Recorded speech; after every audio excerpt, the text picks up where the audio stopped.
Ça va faire de vous des qu'on se mette bien d'accord. D'être des pipous cancellers. Moi je le dis pour vous hein. C'est pas seulement parce que vous allez vous mettre à vouloir cancel bizarrement, d'un seul coup, toutes les meufs trans, toutes les meufs non blanches, tous les mecs non blancs. C'est même pas que ça. C'est aussi pour vous en tant que personne pour ne pas être cette merde en fait. Moi Badmulch, en fait, j'ai moi-même été victime de Dany Heraz. D'accord, je peux le dire maintenant. Est-ce que ça vous étonne que des gens qui m'ont tant fait souffrir soient également des connards dans leur vie perso? Ça n'a absolument rien à voir avec des différents politiques. Avec le fait que je suis juste une espèce de putain de parasite qui n'existe que grâce au fait que je critique Dany Heraz et que j'ai jamais vraiment apporté de proposition assez solide à gauche pour que les gens me suivent pour autre chose que ça. T'en as rien à foutre des victimes, t'as juste le seum. Il s'agit simplement de ne pas être toxique. Alors évidemment c'est facile à dire, hein, de pas être toxique. C'est tellement facile de pas être toxique quand on a des privilèges, etc. Vraiment phrase de con. C'est tellement facile de dire ça alors que t'as été transphobe. Mais est-ce que moi du coup je peux te dire il aurait suffi de pas être transphobe ou comment ça marche? Bon en fait vas-y Nathalie, cancel-moi, y a aucun problème. Genre montre à quel point t'es encore en train de reproduire les dominations de la société. Du coup vu qu'elle s'est retrouvée virée de Forax, peut-être qu'elle va écouter ce que les gens ils ont à dire. Parce que moi je suis ouverte à la discussion en fait. Et du coup voilà, moi ma critique que je fais là aujourd'hui à Mulch, au Foilier et à Nathalie, c'est que c'est des gens, il faut qu'on arrive à les convaincre d'être d'accord avec nous. Parce que en fait c'est des camarades. C'est-à-dire que si on n'arrive pas à les convaincre eux, qui est-ce qu'on va convaincre?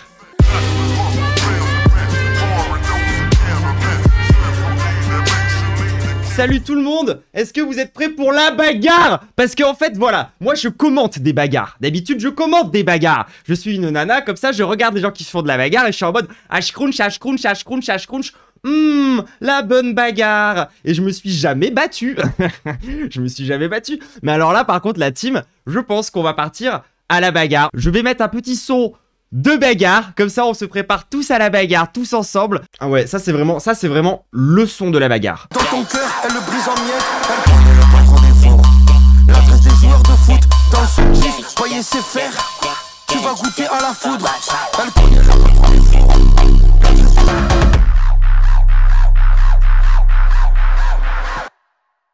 Tu vas goûter à la foudre.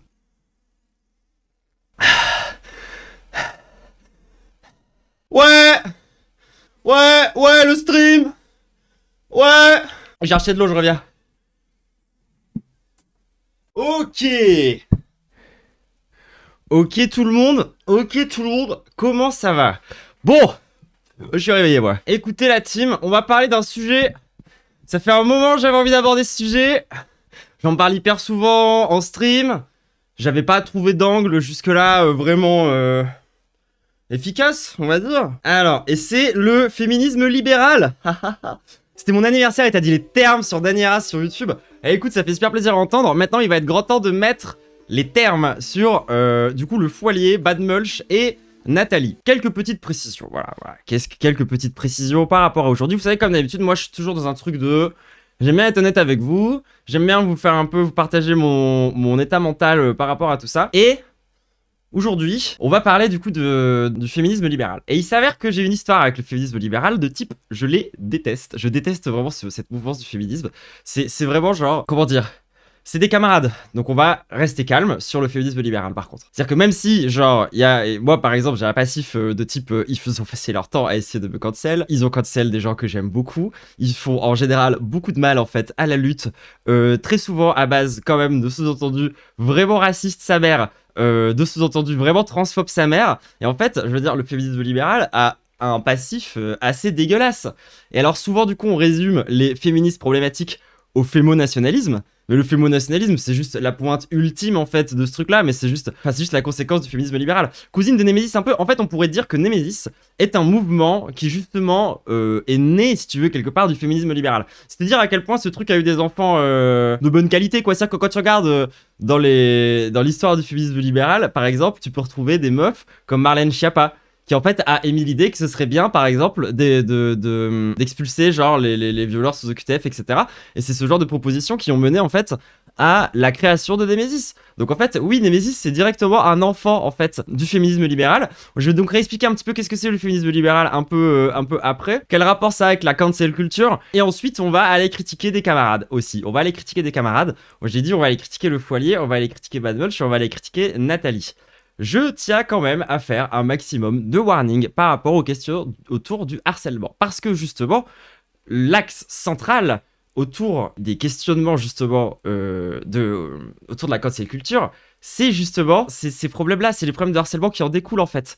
Genre typiquement la logique punitive, la logique de cancel, toutes ces logiques-là qui sont des logiques de droitard, hein, qu'on se mette bien d'accord, au bout d'un moment c'est bon, j'en ai marre de prendre des pincettes avec ça.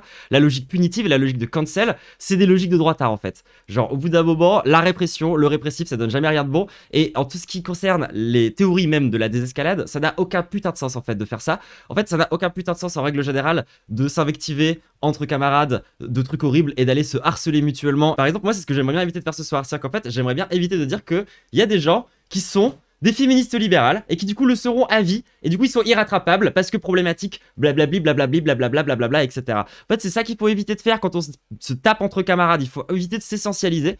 Et moi, je trouve que c'est quelque chose d'important et c'est justement un bon moment pour en parler parce que la vérité, c'est que autour des questions de harcèlement, plein de gens ne comprennent pas concrètement les mécanismes de comment ça marche. Par exemple, quand vous êtes en train de débattre avec une meuf trans, il vaut mieux éviter de dire que, par exemple, cette meuf, elle se comporte comme un mec parce qu'en fait, elle a une sociabilisation de garçon. Et de dire que, de fait, cette personne sera nécessairement violente, patriarcale, autoritaire. Et du coup, en fait, de finir le débat sur ça. Par exemple, ça, vaut mieux éviter de le faire. Ou par exemple, de dire que cette personne ne peut pas être féministe parce qu'elle porte le voile. Bah, donc c'est pas possible. Ouais, ce genre de raisonnement de con. Vous comprenez où on va en fait avec ce genre de raisonnement de con en fait, vers quelles extrémités de merde on se dirige. Et il faut savoir que le féminisme libéral n'a pas donné que Alice Lecordier, le fémonationalisme, etc. Parce qu'en fait, Alice Lecordier, la vérité, c'est qu'en fait, elle a raccroché les wagons, mais à la base, c'est une meuf d'extrême droite, c'est pas une nana qui vient du féminisme libéral. Si vous cherchez des nanas qui viennent du féminisme libéral, vous pouvez aller checker du côté, par exemple, de Dora Muto. Donc, c'est vraiment un mouvement qui a pas mal de dérives. Les fémènes, je leur chie au cou. Ouais, mais les fémènes, c'est pas tout à fait des féministes libérales. Si je dis pas de bêtises, les fémènes, c'est plus proche des mouvements rat femme. C'est vraiment des féministes autoritaires. Donc c'est vraiment pas notre team. Hein. Alors, donc du coup, oui, ce que je disais. Donc par exemple, par rapport aux questions de harcèlement. Moi, quand je vais parler du coup du Foilier, quand je vais parler du coup de Bad Mulch, quand je vais parler du coup de Nathalie, les gens, ça sert à rien d'aller chez eux, d'aller faire des tweets, d'aller mettre des commentaires, parce qu'en fait, vous allez réagir exactement sur le truc que je critique en fait, genre dans toute cette mécanique en fait. Justement, moi je suis contre le cancel. D'accord, on va parler justement du problématique de cancel. Donc en fait, n'allez pas les cancel parce que je les critique. Je vais pas mentir, peut-être à des moments je vais m'énerver. Peut-être à des moments je vais être un peu méchante. Je suis comme ça, je ne sais pas rester calme. Je m'appelle Troublante Acide, encore une fois, je ne suis pas douceur sucrée. D'autant plus que moi, j'ai vraiment un passif du coup avec le féminisme libéral, avec la cancel culture. Parce qu'en fait, si vous ne le saviez pas, les meufs trans se font turbo cancel, hein, en règle générale. C'est-à-dire qu'en fait, parmi les personnes qui sont exclues en premier du coup des cercles white femme, parce que du coup white femme égale féminisme libéral, je vais dire white femme parce que ça va plus vite. Et c'est plus méchant. Alors c'est marrant parce que White, moi je le vois même autant, par rapport à la couleur de peau que par rapport à la pureté. C'est un peu marrant justement. Je trouve que les deux fonctionnent un peu. Mais bon après voilà, les logiques de pureté en règle générale, vous voyez aussi où ça nous a mené dans l'histoire. Donc, n'allez pas les insulter, n'allez pas les cancel, n'allez pas faire ce genre de truc. C'est pas le projet. Le projet c'est d'essayer d'ouvrir une discussion avec eux. On va aller de celui que je trouve le moins pire à celui que je trouve le pire dans cette histoire. Donc on va commencer par le Foilier, que je trouve être le moins pire un peu, genre... Ensuite, on va parler de Bad Mulch, là je vais surtout me moquer, hein, je vais pas vous mentir. Et après on va parler du coup de Nathalie, où en fait, genre, ça c'est vraiment le genre de meuf contre lesquelles j'ai une dent depuis un moment dans le féminisme. Donc ça va être dur de rester calme. Après je ne la connais pas, donc j'ai pas de colère ou de haine spécifique vis-à-vis d'elle, et on va du coup en parler, et elle va probablement me cancel à partir de là. Ce qui n'est pas très grave, puisque, encore une fois, les meufs trans se font cancel, en fait. Ça fait partie de notre méta. C'est notre lore, en fait. Donc, bon. White féminisme reste le plus accessible et ça ne veut pas dire qu'on est mauvais si on est passé par là. Oui, exactement. Mais dans ce cas-là, il va falloir reconnaître la même chose pour, genre, le masculinisme. Pour, genre, plein d'autres trucs, en fait. Typiquement, les incels. Bah, écoute... Quand t'es mal dans ta peau et que t'es une personne qui en fait a un énorme problème d'identité parce que t'es trans et que tu le sais pas encore ou que ce genre de choses, et du coup t'as besoin d'une validation par rapport à plein de choses, bah tu deviens en fait une espèce de merde incel, absolument machiste et conne en fait. Et après tu vois, tu déconstruis ce truc là, tu peux devenir féministe aussi. Non, en fait, si tu dis ça de la part des white femmes, genre si on est en mode les white femmes sont rattrapables, dans ce cas là faut accepter que tout le monde l'est aussi en fait. Et donc c'est précisément les choses dont on va parler ce soir. Je précise autre chose, voilà, juste histoire quand même de faire un disclaimer par rapport à ça. Moi là, c'est le moment de parler de ça, le sujet est sur la table, tout le monde en parle. Moi, c'est vraiment un sujet sur lequel je veux me positionner depuis super longtemps, je veux faire du discours autour de ces questions-là depuis super longtemps, donc ça tombe très très bien, mais moi en ce moment dans ma vie, les gens, ça va vraiment pas bien. Il y a plein de choses qui se passent, qui n'ont rien à voir avec le streaming, qui n'ont rien à voir avec Twitch, qui n'ont rien à voir avec tout ça. Moi en soi, j'ai besoin d'une distraction, j'ai besoin de m'occuper avec autre chose. Donc tout ça, ça tombe très bien. Par contre, je promets pas d'être, voilà, je promets pas d'être parfaite. Je vous le dis, voilà, je vous le dis d'avance en fait. Moi, je ne peux pas ne pas faire ce stream-là, bazar, par rapport à plein de choses. Mais voilà, je risque d'être méchante. Peut-être parfois je serai grossière. Peut-être parfois, genre, je serai misogyne. Voilà, ça se trouve durant ce stream. Genre, moi, les gens, genre, j'ai la boule au ventre en ce moment avec ce qui m'arrive. Et encore une fois, je ne peux vous parler de rien parce que c'est pas des bails d'internet. Et du coup, voilà. Genre moi je suis fragile en ce moment, voilà, je suis fragile de ouf. Peut-être mes mots vont dépasser ma pensée. Peut-être que ces gens-là vont être très vexés par ce que je fais. Peut-être qu'il va falloir que je m'excuse. Peut-être qu'ils vont jamais m'excuser. Peut-être que c'est leur problème. Franchement, probablement. Un peu de tout ça. Donc, le féminisme libéral. C'est donc un mouvement de pensée qui a existé pendant hyper longtemps, qui est même le mouvement féministe majoritaire qu'il y a eu en France. À vrai dire, voilà, moi, genre, c'est pas le mouvement du féminisme qui m'a le plus passionné, hein, donc du coup, je suis pas une experte. Je vais pas vous dire qui sont les grandes penseuses, blablabli, blablabla, les grandes influenceuses, etc. Peut-être un jour, je vous ferai un stream histoire du féminisme libéral, pourquoi pas. Moi, je connais le féminisme libéral surtout à travers, on va dire, les pratiques militantes qui parfois ont été bénéfiques, on peut le dire, et qui parfois ont été absolument catastrophiques. Genre, par exemple, la question du cancel, c'est quelque chose de très particulier. Parce qu'en vérité, ce qu'ont apporté pour moi, ce qu'a apporté par exemple le féminisme libéral, ça peut aussi être le hashtag MeToo, si vous voyez ce que je veux dire. On peut considérer que c'est quelque chose issu du féminisme libéral, et c'est objectivement une bonne nouvelle que ça ait eu lieu. Et les logiques de cancel qui en ont suivi, c'est une autre mécanique, si vous voulez. C'est-à-dire qu'en fait, si vous voulez, à travers le hashtag MeToo, il y a deux choses qui s'articulent. Il y a d'abord la mécanique de call-out, qui consiste à dire genre, voilà, cette personne a fait ça. Le hashtag balance ton port, hashtag MeToo, etc. C'est le call-out. Ce qui n'est pas forcément une mauvaise chose. Moi, je suis pas quelqu'un qui m'oppose fondamentalement au call-out. En fait, si jamais t'es une victime, t'as tout à fait le droit de vouloir parler de ce qui t'arrive, en fait. Et on devrait pas décourager les victimes de parler de ce qui leur arrive. Donc, je trouve ça très cool. Je trouve ça très très cool en soi qu'aujourd'hui, il y a une certaine forme de libération de la parole par rapport à ça. Je vais plus avoir un problème avec la suite de ce truc-là qu'est le cancel. Et alors, en fait, le cancel, ça veut un peu tout et rien dire, si vous voulez. Dans le sens où, à la base, le cancel, c'était perçu comme étant une logique de boycott, du coup, de la part des militants ou des militantes, voire de la part, du coup, des personnes qui suivent les artistes, etc. Par exemple, voilà, cancel Kanye West. Bon, alors déjà, voilà, sur le bilan du cancel, on pourra en venir. Voilà, le cancel, c'est du boycott d'individus à la base. Sauf que ça a pris des proportions différentes aussi, quoi. Tu te bases sur quoi, / quelle définition dans les termes que tu dis? Je me base sur la définition globale qu'en ont les militants. Je me base pas sur un livre dans lequel il y a une théorie de qu'est-ce que le cancel, etc. Je me base sur qu'est-ce que le cancel matériellement, qu'est-ce que le cancel concrètement dans les faits, dans le militantisme aujourd'hui et comment ça fonctionne, tu vois. Et en fait, comment l'éviter surtout, parce que la vérité c'est que les logiques punitives, encore une fois, c'est pas comme ça qu'on est censé fonctionner. Genre, chercher à vouloir invisibiliser quelqu'un ou chercher à vouloir le détruire. Est-ce que ça a du sens? Est-ce que ça nous permet vraiment d'aller de l'avant? Est-ce que ça fonctionne? Est-ce que ne serait-ce que genre, par exemple, tu prends le cancel de Kanye West, le fait qu'il faille boycotter Kanye West. Le mec a fait toujours les pires dingueries de sa life, tu vois. Et tout le monde a essayé de le cancel parce que bah, le gars, en fait, il fait tout pour. Et pourtant, ça ne marche pas. Genre, la carrière de Kanye West, tout va bien. Au contraire, il y a même plein de gens qui sont encore plus derrière lui, etc. De toute façon, si vous voulez qu'un mec comme Kanye West arrête de dire des dingueries, il faut pas tout de suite le traiter de nazi et partir en guérilla contre lui. En fait, ça va servir à rien. Si vous voulez, le gars, il est tricks, en fait. C'est un complotiste fou.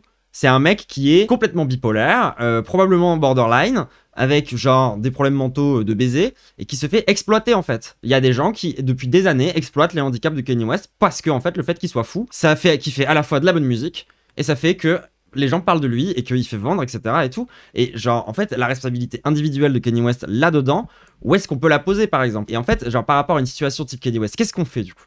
Le cancel, ça marche pas. Ça n'a jamais marché. La bipolarité de Kanye West égale l'autisme de Musk dans mon livre. Je suis tellement pas d'accord. Genre, le star system différent de le système entrepreneurial de Elon Musk, tu vois. Genre, vraiment, c'est pas pareil. Top psychologie comme ça, on n'est pas censé être anti-psy ici.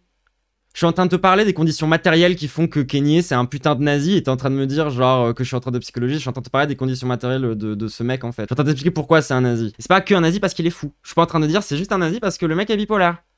Je suis en train de vous dire que dans Ah oui, il est complètement nazi, ouais. Ah ouais, là, il a sorti du merchandising nazi. Hein. Là, il est vraiment dedans. Et la vérité, c'est que je suis pas en train de dire Kanye West est un nazi parce que c'est un fou qui est bipolaire. Je suis en train de dire qu'il y a des gens autour de lui, il y a une structure, il y a un fonctionnement de la société, en fait. Stop Dead Name Ye. Ah oui, c'est vrai, désolé. C'est vrai que maintenant, il s'appelle Ye. Il y a toute une structure autour de Ye qui fait que, genre, des gens l'exploitent, des gens font du fric autour de lui, des gens profitent, en fait, justement, de sa folie pour pouvoir faire de la maille et pour pouvoir continuer à faire du business, etc. Et qu'en fait, c'est pas quelque chose que tu peux négliger. Tu peux pas juste te dire, voilà, Ye, c'est un monstre. C'est un monstre complètement irrattrapable, complètement fou, qui est un pur néo-nazi, etc. Tu vois, genre, en fait, si tu pars sur juste, tu le cancel, ce qui va se passer aussi, c'est que tu vas refuser de comprendre les logiques qu'il y a derrière les comportements des gens. Ça, c'est un des grands problèmes du cancel aussi, si vous voulez. C'est que c'est quand même une logique binaire à base de... Il y a des gentils et il y a des méchants. Et alors, normalement, on est censé avoir dépassé la binarité depuis un moment, en tout cas sur ce chat. Est-ce que tu fais une nuance sur le cancel de personnalité publique, entre parenthèses boycott, etc. et la logique d'exclusion des cercles privés? Tu penses que c'est la même logique? Vraie question. C'est pas tout à fait les mêmes logiques, non. Parce que dans les cercles privés, par exemple, lorsque tu veux faire des trucs... Est-ce que tu parles de la non-mixité, par exemple? Salut, c'est la Diane du montage. Je vais faire une petite précision, et cette fois-ci, j'ai branché mon putain de micro. À ce moment-là, du coup, je vais faire un petit hors-sujet, sans faire exprès. Je me dirige, je vais commencer à parler des réunions en non-mixité. Je trouve pas ça inintéressant ce que je raconte, mais c'est un petit peu hors-sujet par rapport à ce que je répondais. Le commentaire était sur, est-ce que ça a des logiques différentes, par exemple, quand tu cancelles une personnalité publique, et que du coup, tu rentres dans une logique de boycott, et quand il s'agit plutôt des personnes à l'intérieur de tes cercles d'amis ou de tes cercles proches, etc., et ce genre de choses. Alors évidemment que non, les mécaniques ne sont pas du tout les mêmes et que il faut traiter le sujet de façon totalement différente. Je veux dire, à l'intérieur de ton cercle d'amis, la différence avec une star, c'est que si t'as un prédateur parmi tes amis et que tu décides de ne rien faire, bah en fait il va rester dangereux pour tes autres amis. Et du coup, est-ce que tu penses à elle, tu vois? Genre moi par exemple, dans les cas où ça m'est arrivé dans mes groupes de potes, le fait est que j'ai certains potes qui, même s'ils ont fait du chemin et ce genre de choses, le fait est que leur victime est incapable de rester proche d'eux. Et on peut pas être tous ensemble amis. Donc du coup, oui, en fait, il a fallu quand même le mettre de côté, l'exclure un petit peu par rapport à ça, parce que juste, sa victime se sentait trop mal. Enfin, il faut jamais oublier que c'est ça le plus important. C'est avant tout, comment se sent la victime. Et ensuite, c'est à toi de juger par rapport à ça. Et du coup, effectivement, à l'intérieur des cercles privés, à l'intérieur des cercles d'amis, les logiques sont quand même assez différentes. Genre, si tu parles de trucs en non-mixité, oui, ça fait du sens, en fait, la non-mixité, par contre. Je suis désolé, en fait. Genre, moi, depuis que je suis une femme, je comprends totalement le sens de la non-mixité, et pourquoi c'est là, et pourquoi c'est nécessaire, en fait. Simplement parce que sinon, on pourrait pas s'exprimer. À plein de moments, nous, les meufs trans, ou nous, les meufs, si jamais on est en mixité, il y a des logiques patriarcales qui se reproduisent en fait à l'intérieur du cercle, parce que c'est comme ça que fonctionne aussi le patriarcat, c'est par reproduction au sein des groupes en fait. Et du coup on va se retrouver à pas être capable de parler, parce que du coup en fait il y aura des mecs qui parlent très très fort et qui sont indignés par tous les trucs qu'on raconte, parce qu'on parle trop mal des mecs. Et ils sont en mode et stop la misandrie par contre. Et ils se vexent et ils ont un ego de merde hyper fragile. Et en fait on n'a pas envie de passer des heures et des heures et des heures à expliquer le men art trash à des mecs. Du coup en fait parfois juste on fait des réunions sans eux en fait. Voilà. Pour faire très simple. Et en fait justement, ça c'est la logique du coup par rapport aux mecs, la non-mixité avec les hommes. La raison pour laquelle on fait de la non-mixité entre meufs trans, c'est les white femmes. Parce que du coup, vous voyez, là du coup vous avez tous très bien compris la logique, avec du coup des mecs problématiques qui du coup débarqueraient dans les réunions en non-mixité et qui viendraient foutre le bordel et qui empêcheraient du coup des meufs de s'exprimer parce que rappel traumatique, etc. Et ce genre de choses. Bon, bah si vous le saviez pas, il y a aussi la même exacte logique de non-mixité qui est faite dans certains cercles féministes, que ce soit dans l'afroféminisme ou dans le transféminisme. En fait, parce que du coup, nous, quand on est dans des réunions, du coup, en mixité avec des femmes blanches cis, qui sont féministes libérales en règle générale, elles nous silencent. On ne peut plus parler, elles nous cancel, et en fait, on finit par ne plus pouvoir s'exprimer et à ne plus pouvoir militer. Et en fait, du coup, on est obligé de faire des espaces en non-mixité, genre trans, parce que en fait, genre, à notre échelle, de minorité, c'est les white femmes, le PB. C'est pas les mecs. Après, souvent, la non-mixité, ça finit souvent aussi par des meufs cis qui invalident de baiser des meufs trans, car pas assez femme. Ouais, et c'est pour ça que je parle, du coup, des moments où nous, on est obligé de faire de la non-mixité trans. Parce qu'en fait, dans les cercles de non-mixité de white femmes, tu te retrouves avec des white femmes qui viennent nous expliquer qu'en fait, on n'est pas vraiment des femmes, et donc, on n'a rien à faire dans une réunion non mixte. Ça, c'est le genre de violence typique. SO aux AG de pas mal de grandes villes, hein, d'ailleurs, AG féministes de pas mal de grandes villes, hein, où ce genre de logique, on les a pas mal entendus. Hein. Genre là, vous faites les wokistes aujourd'hui, mais on vous connaît. Hein. Genre, c'était il y a vraiment pas longtemps. Hein. C'était il y a quoi? C'était il y a 5-6 ans peut-être dans ces eaux-là. Hein. Donc, genre, vous la ramenez pas trop en fait. C'est vrai que les personnes trans baissent qu'entre eux aussi. Il y a un lien. Ouais, le T40, ça a des... T40, du coup, pour ceux qui savent pas, c'est trans for trans. Ça veut dire qu'en gros, c'est les trans qui sortent qu'avec des trans. Bah, c'est parce qu'en fait, parfois, genre, quand tu sors avec des personnes cis, même des alliés ou ce que tu veux, juste la violence, c'est trop compliqué, tu vois. Et en fait, tu te retrouves dans des logiques de merde. Après, le T40, c'est un problème. Oui, ça, on est d'accord aussi, hein, tout à fait. Être dans une logique séparatiste bizarre sur les relations, je trouve que c'est pas basé non plus. Je trouve que tu pars dans des logiques de merde aussi avec ce genre de truc. Tout est un PB. Oui, mais certaines choses le sont moins quand même. Genre moi, par exemple, tu vois, je critique beaucoup là, du coup, le féminisme libéral. Et je me revendique beaucoup du féminisme matérialiste. C'est mon courant de pensée préféré.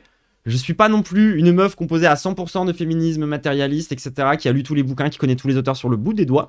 Simplement, en fait, c'est les féministes matérialistes qui sont les gens que je connais qui sont les plus basés. Donc en fait, je reprends leur take, et du coup, je dis que c'est ça que je suis.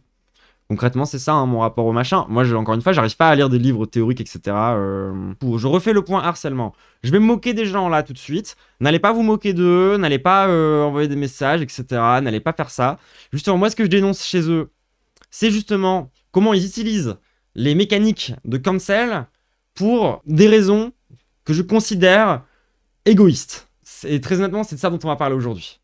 Et du coup, voilà, je trouve que c'est assez déplacé de faire ça. Et on va essayer du coup de pas faire ça, genre parce que nous on n'est pas en train d'essayer de cancel, etc. Blablabla. Par contre j'ai envie qu'on parle des problèmes du coup de ces personnes-là et d'expliquer en fait en quoi le fait d'être dans des logiques de cancel va vous mettre dans des logiques de merde en fait, va vous mettre dans des mécanismes de merde. Ça va comment dire? Ça va faire de vous des connards, qu'on se mette bien d'accord, d'être des pipous cancelers. Moi je le dis pour vous, hein. C'est pas seulement parce que vous allez vous mettre à vouloir cancel bizarrement, d'un seul coup, toutes les meufs trans, toutes les meufs non blanches, tous les mecs non blancs, c'est même pas que ça. C'est aussi pour vous en tant que personne pour ne pas être cette merde en fait.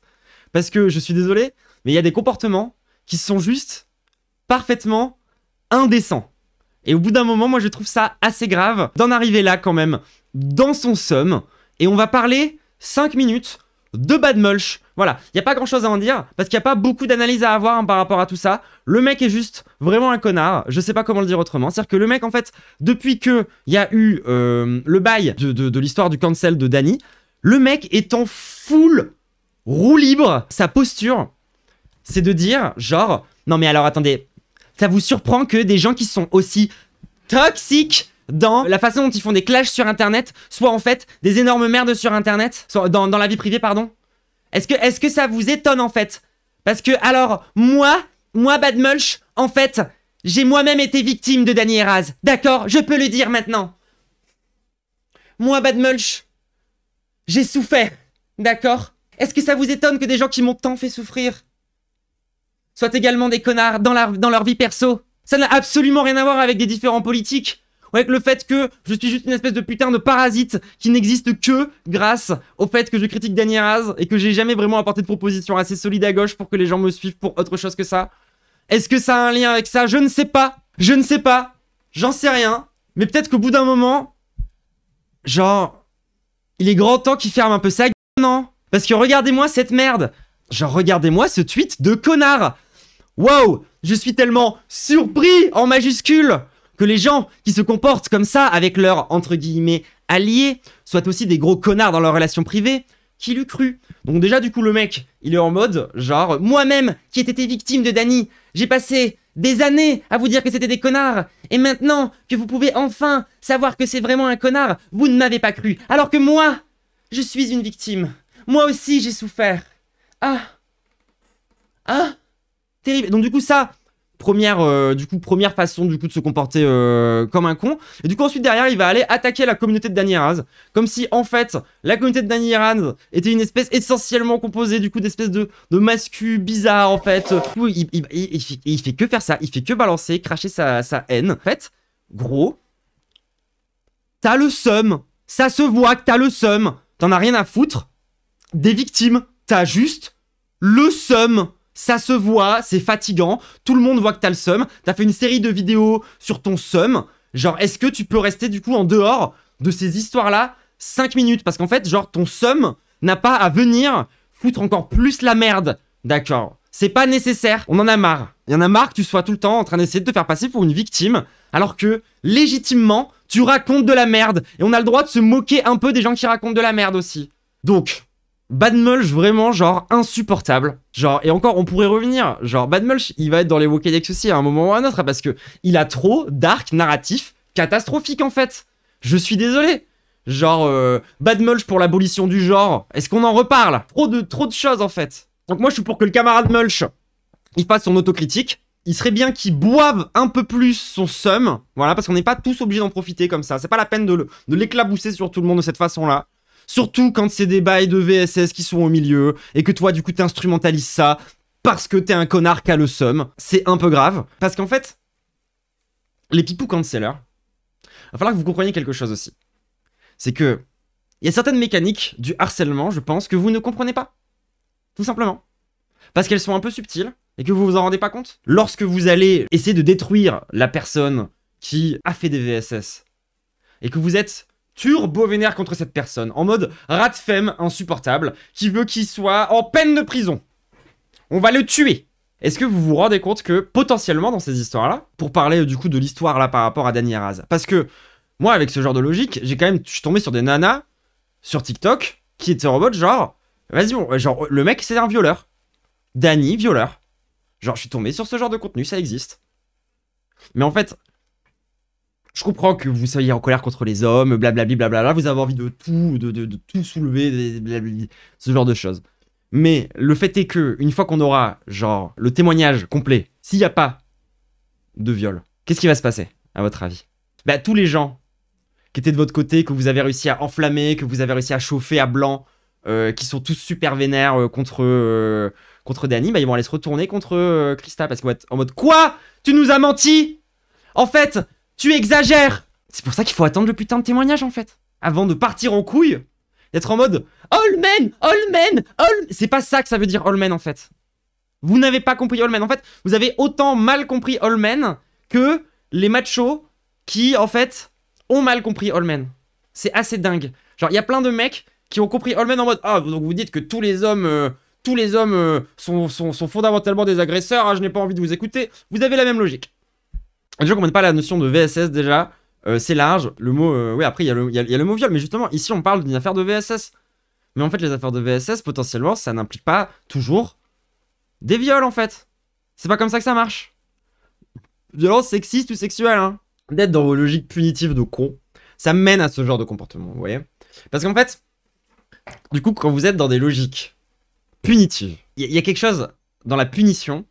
Et ça, je peux vous renvoyer à des concepts même un peu plus gros cerveau, hein, si vous voulez. On peut parler de la fascination du fascisme et de ce genre de choses. Mais il y a une esthétique de la punition qui vous fait kiffer, quoi.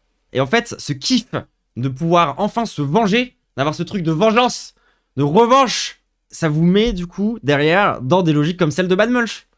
Qui est un énorme semard, et qui, du coup, n'attend qu'une seule chose, c'est qu'on punisse les gens contre qui il a le seum. Et du coup, il est en mode est-ce que ça vous étonne tant que ça? Parce que ce truc d'esthétisation, ça vous fait avoir des réflexes de connard. Ça fait vraiment de vous. C'est pour ça que je vous dis que, même pour vous, en fait, en tant que personne, la logique punitive, c'est un truc qu'il va falloir passer outre. Et alors, je vais vous expliquer du coup en plusieurs étapes. C'est quoi les risques? Parce que ce que fait Mulch, précisément, et la violence pour moi qu'il fait, qui d'ailleurs est une violence sexiste, hein, au passage, c'est que là, Mulch, il est en train de s'approprier la victimisation. Je sais pas si c'est très clair. Il est en train de lui voler son statut de victime. Et ça, c'est violent, en fait. C'est aussi une forme de minimisation. D'essayer de faire un parallèle entre Dany Heraz qui se moque de lui, un peu à juste titre, et une affaire de VSS, je suis désolé. C'est un peu grave. C'est un peu un problème. Il ramène tout à lui. Il est hyper égocentrique. Ça se voit, quoi. Il regarde vraiment son nombril. Je suis désolé, genre, dans cette histoire, il y a à aucun moment, il pense à la meuf. Donc, ça, c'est sur le point bad mulch. Point bad mulch, si vous êtes un énorme semard, ça peut faire de vous quelqu'un qui, en fait, tente de voler le statut victimaire des gens, ce qui est genre juste d'une violence totale. Parce qu'en fait, le statut de victime, la vérité, c'est que du coup, dans une société punitive aussi comme ça, le statut de victime te rend puissant. Et en fait, il y a quelque chose de toxique aussi dans cette puissance que tu peux avoir, tu vois. Deuxième petite précision, à ce moment-là, du coup, j'explique que le statut de victime, du coup, vous rend puissant. C'est peut-être pas très clair, du coup, je précise quand même, double précision, quoi. Alors, ça vous rend puissant d'être reconnu en tant que victime. C'est ça qui vous rend puissant, en particulier dans une société punitive. Et c'est pas quelque chose de mal en soi. Simplement, le fait est que toutes les victimes ne sont pas reconnues. Et donc, du coup, il y a forcément une disparité dans la façon dont ces puissances-là, elles vont être redistribuées, si vous voulez. Par exemple, le fait qu'on reconnaisse beaucoup plus facilement qu'une femme blanche puisse être victime d'agression sexuelle qu'une femme noire ou qu'une femme trans, c'est un problème. Et c'est notamment un des problèmes du féminisme libéral. Bref, voilà, je clarifie juste ce truc-là parce que je me suis dit, oh là là, les gens vont dire que je dis que ça rend puissant d'être une victime. Je me dis, voilà, petite précision, ça fait pas de mal. Voilà, je vous laisse continuer la vidéo. Kiss la team. Ou en fait, non, je suis désolé, mais genre, il faut jamais s'être vengé pour croire que la vengeance, ça fait du bien, quand même. Je suis désolé, hein. Moi, j'ai déjà, à titre personnel, pratiqué la vengeance. Je me suis senti comme une merde. Tout le long du processus. Ça m'a servi à rien. Au final, genre juste j'ai fait du mal à une personne et je me suis rendu compte que c'était une personne qui était déjà dans la hesse à la base et que genre j'ai juste rajouté du con au con, tu vois. C'était quelqu'un qui m'avait harcelé. Donc du coup j'étais vénère, je me suis vengé, il s'en est pris plein la gueule et moi je me suis sorti comme une merde. Parce que je venais de capter qu'en fait à cause de moi, il y a le seul gamin noir de l'école qui venait de s'en prendre plein la gueule. Une logique punitive quoi. Moi à la fin, j'étais la victime et je me sentais comme une merde. Et du coup, j'ai pas l'impression que justice a été rendue en fait à aucun moment. La vengeance. Ouais, voilà, ça, la vengeance, c'est bien dans Mad Max. À la limite. Pense à toi, mais bon, en bizarre un peu là quand même. De quoi en bizarre? Mais qu'est-ce qui te semble bizarre, Adèle, en fait, au bout d'un moment? Je t'explique que quand j'avais 13 ans, je me suis fait harceler par un gamin noir parce qu'il avait un vécu violent. Parce qu'il avait un vécu violent dans sa baraque, en fait. Ses parents se sont barrés. Il y a son frère qui, en fait, était genre la personne qui était la responsabilité pour ce gars-là, tu vois. Mais j'ai le droit de dire noir, il était noir. C'est quoi? T'as un problème avec le fait de dire noir? C'est un fait, en fait. Il était noir, et du coup, il subissait le racisme. Qu'est-ce que tu veux que je dise? Comment tu veux que je le dise? Tu veux que je dise que... peut-être tu préfères que je dise... En fait, c'était un enfant renois. C'était un black. Histoire de minimiser un peu le... Non, il était noir. Un petit garçon racisé. Oui, bah non, au bout d'un moment, il est pas que racisé. C'est pas un rebeu, c'est pas un asiate ni rien. Là, pour le coup, c'est précis, c'est plus précis que ça. C'était un noir. Et du coup, il s'est fait virer du collège en 6ème. Alors que plein d'autres gamins... qui étaient des turbo-harceleurs, bien pire que ce mec, qui faisait des dingueries énormes, à base de j'arrive bourré en classe et tout, etc., etc., etc. Eux, ils sont restés dans le collège sans aucun problème jusqu'à la fin. Ils ont continué à faire du catch sur moi, ils ont continué à me balancer des cailloux à la gueule, ils ont continué à me faire un tas de trucs, hein, ça pas de souci. Non, il a pas été viré à cause de moi, il a été viré parce qu'il s'est pris la tête avec la prof de latin, et la prof de latin lui a couru après en essayant de le frapper dans les couloirs, et du coup, il s'est fait virer à cause de ça.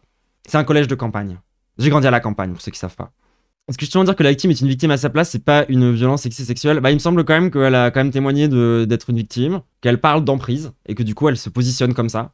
Parce que refuser à une victime le statut de victime, ça c'est le truc basique, typique, c'est des VSS en fait. Il vaut mieux avoir peur de ça que l'inverse. Hein. Pour le coup, je suis désolé, refuser à une personne d'être une victime parce que tu lui dis ce que t'as vécu, c'est pas si grave, c'est d'une violence absolue en fait. C'est vraiment quelque chose à ne pas faire, les gens, c'est vraiment à éviter. Et d'ailleurs, j'en profite aussi pour les anti-Dany Heraz primaires, vous faites beaucoup ça aussi, hein, bande de connards. Genre, vous faites beaucoup des trucs à base de « Non mais ça va, hein, la vie de Dany Heraz, elle était pas si dure, hein. Mais allez vous faire foutre. » Et pareil, les gens qui disent « Dany, c'est un mec cuir, si vous voulez, en attendant, c'était que des relations hétéro. Hein. » Donc en fait, est-ce qu'il est pas un peu hétéro? Bah, faut jamais avoir été un bisexuel dans une relation hétéro pour pas avoir le problème. Hein. Qui dit ça? Plein de gens. Plein de gens disent que Dany, en fait, c'est juste un mec blanc dominant comme les autres. Je suis biphobe, je ne peux pas approuver. Non mais en fait, moi par exemple, avant ma transition, je suis sorti avec une meuf, tu vois, pendant ma prépa. Bon, il s'avérait qu'elle était un peu d'extrême droite, mais je l'ai su que très tard. Je m'en suis rendu compte que très tard, parce qu'on parlait pas de politique à la base. Puis je me suis rendu compte qu'elle voulait voter pour Nicolas Dupont-Aignan. Ça a été très compliqué. Et bah cette meuf-là, elle pétait des câbles.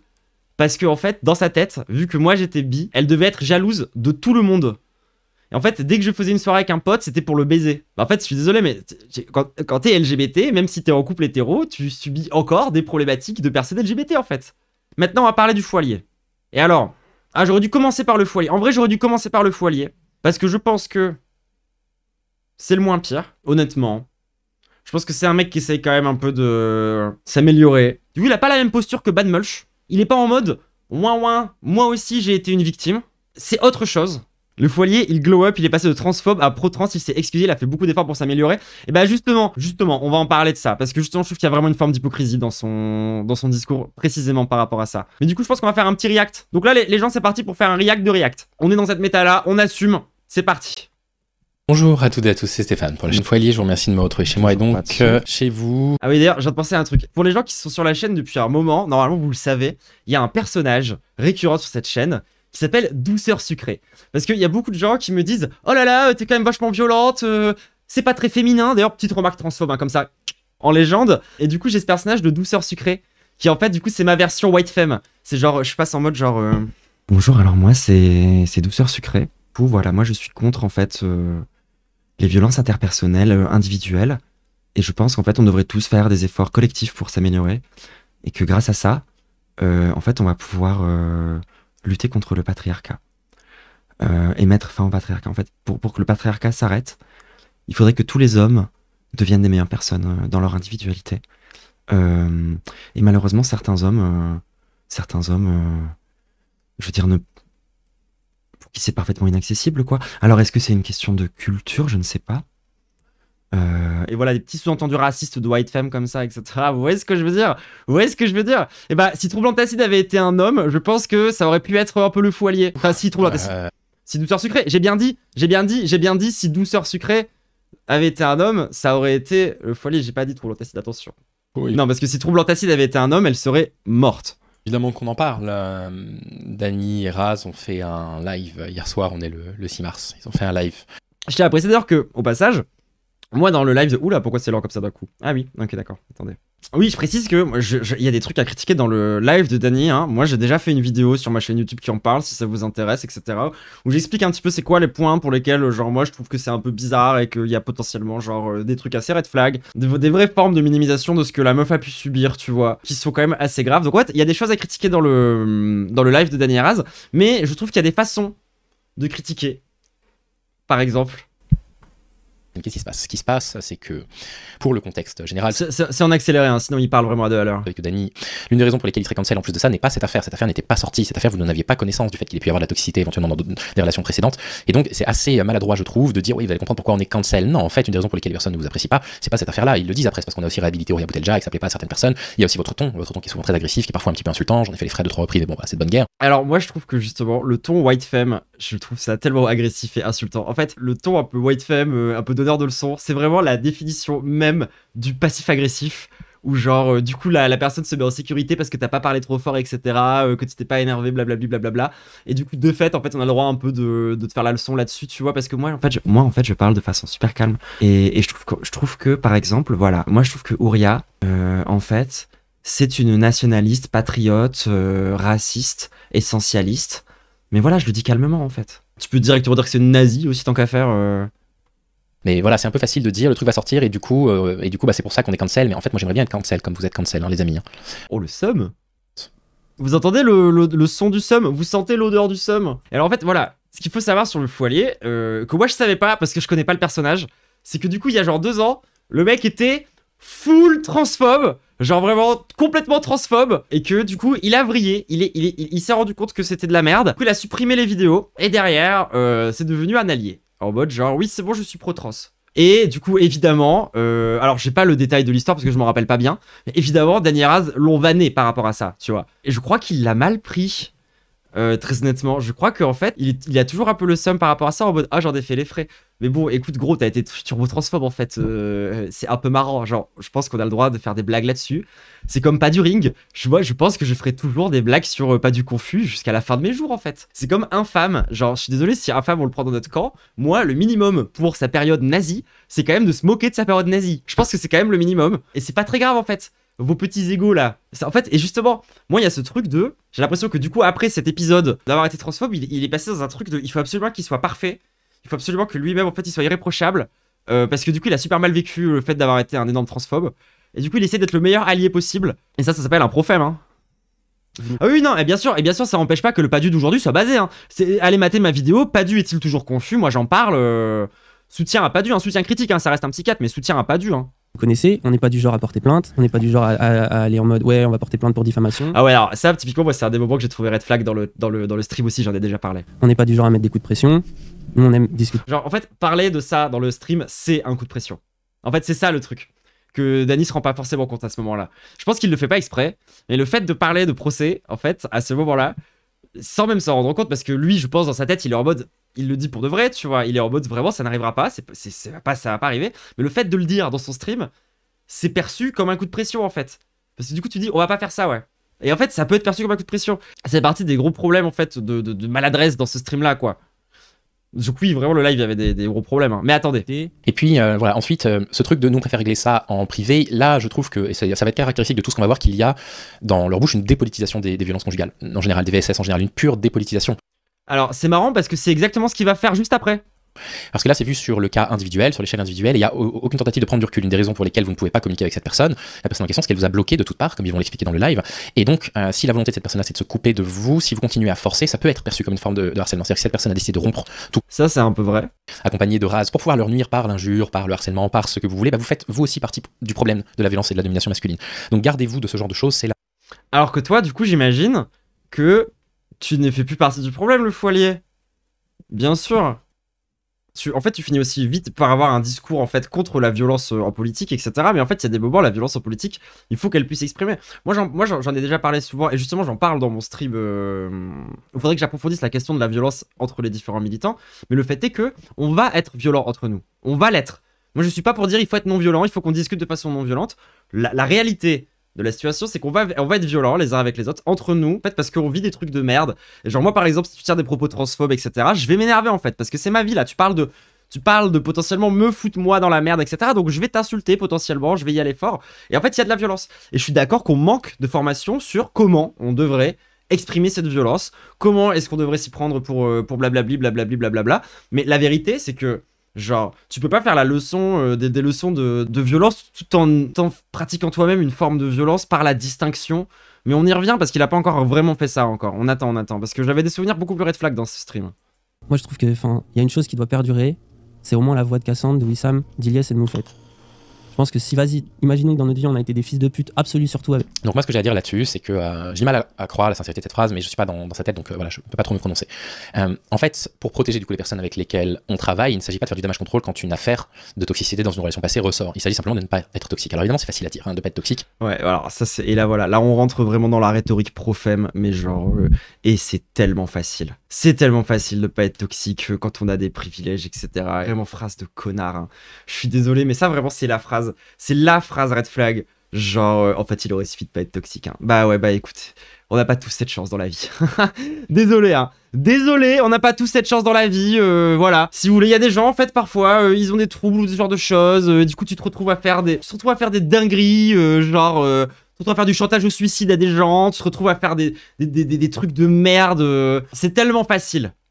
C'est tellement facile de dire ça alors que t'as été transphobe. Mais t'as été transphobe, mon ref.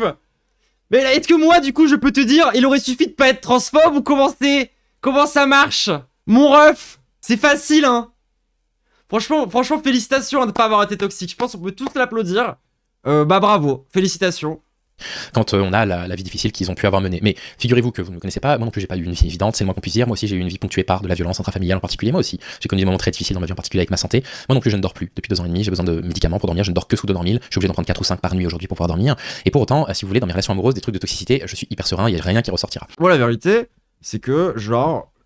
En vrai j'en sais rien, ça se trouve j'ai fait de la merde avant ma transition, tu vois. Parce que la vérité aussi en fait un truc qui est complètement absent en fait de sa vidéo et de son analyse et qui est quand même genre assez grave je trouve, c'est que j'ai l'impression que pour lui les violences sexistes sexuelles, les VSS, c'est un truc que les hommes font forcément exprès parce qu'en fait c'est parce qu'ils sont méchants ou parce qu'en fait c'est des vilains misogynes et qu'en fait ils ont trop envie de pratiquer le pouvoir masculin et qu'ils ont trop envie d'être des dominants alors qu'en fait non. La vérité, c'est que l'écrasante majorité des VSS, les hommes, les pratiquent sans s'en rendre compte. Ça, c'est vrai, ça, c'est une vérité. Et pour être devenu une femme récemment, je peux vous assurer qu'ils s'en rendent pas compte, qu'ils font pas exprès, quoi. Genre, et tu peux pas débarquer plus tard en disant en fait, il aurait suffi de ne pas être une merde. Hein. Mais toi aussi, t'as été une merde, en fait. Qu'est-ce que tu racontes? J'ai eu une relation quand j'avais entre 17 et 19 ans. Je vais allumer la A lumière. commencé, j'avais 17 ans. C'est terminé, j'en avais 19, je crois. Et je crois que c'est ça. Ça, pareil, moi j'ai déjà expliqué en quoi pour moi c'était un peu maladroit de revenir sur l'histoire d'il y a 10 ans dans ce stream-là. Mais après, encore une fois, genre, pour moi, il y a aussi un vrai truc de... j'ai déjà parlé pour moi de la toxicité de vous, hein, de le chat, les communautés sur Internet, etc. Dans le sens où, en fait, ce live maudit, c'est aussi un peu votre responsabilité, hein, la team. Enfin... Les gens du Discord, etc., les gens qui ont foutu la pression à Moufette, les gens qui ont foutu la pression à Wissam, les gens qui ont foutu la pression à Ilyes, en fait, vous avez votre part de responsabilité hein, dans l'existence de ce stream. Parce que vous vous rendez peut-être pas compte de la pression que ça peut mettre, vous vous rendez pas compte psychologiquement parlant de ce que ça peut faire à quelqu'un. Hein. Moi, je suis connu depuis quoi là? Ça fait vraiment pas longtemps. Franchement, et les messages de aide que je me reçois dans la gueule, c'est vraiment quelque chose, hein, les gens. Ça tape la tête, hein. Ça te tape la tête, vraiment. Donc vous pouvez le reprocher si vous voulez, mais vous pouvez aussi un peu vous le reprocher à vous au bout d'un moment. Alors oui, le live était full maudit, hein, et il y a plein de choses à en dire. Et cette relation-là, elle s'est mal terminée. J'ai fait de la merde. J'estime, ça c'est mon point de vue, vous en pensez ce que vous voulez, que je suis pas le seul à avoir fait de la merde. Ça, c'est entièrement possible, hein. Mais bon, ça c'est un autre détail. Mais que de toute façon, bah, c'est normal quand on est entre 17 et 19 ans d'être un peu con en amour. Alors ça, c'est un truc qui va revenir beaucoup, qui m'énerve profondément. Non, en fait, il n'est pas normal de produire de la toxicité. Ça n'est pas normal, Dany. Eh bah si, en fait, je suis désolé. Dans un monde capitaliste et hétéronormatif, à l'intérieur d'une relation hétérosexuelle, la vérité, c'est que c'est normal. Et c'est tout le problème de notre lutte, justement. Mais oui, en fait, il va falloir le reconnaître. C'est la norme, en fait. Genre d'être un agresseur, d'être un prédateur, en particulier quand t'es jeune et que tu découvres les relations, et que justement, tu n'as que des connaissances, on va dire, théoriques sur les relations hommes-femmes. Du coup, t'arrives un peu là-dedans, comme ça, quoi, et tu te confrontes au réel, en fait, soit en étant un énorme fils de pute, quoi, enfin... Genre, oui, en fait, si, je suis désolé, au bout d'un moment, c'est normal, et c'est un problème, et il va falloir le regarder en face. Et en fait, moi, je trouve ça dingue, parce que il a parlé d'un stream qui était dépolitisant. Et il a raison à un certain niveau. Mais là, ce qu'il est en train de faire, c'est dépolitisant, en fait.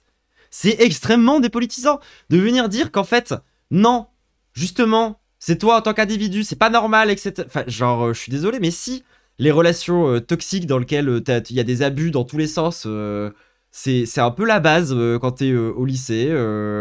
Et en fait, et d'ailleurs, j'aime, genre... murmurer à l'oreille, en fait c'est même de pire en pire en fonction du coup de ta classe sociale, de tous ces trucs là, enfin de ton genre, de toutes ces choses là, en fait ça joue aussi si tu veux. Donc, plus t'es bas dans on va dire allez, la hiérarchie sociale, plus t'as de chances de toi-même être violent en fait avec d'autres gens. Parce qu'en fait plus le système il est violent avec toi, plus t'as de chances de la répercuter sur d'autres gens, si tu veux, de le répercuter sur d'autres gens cette violence.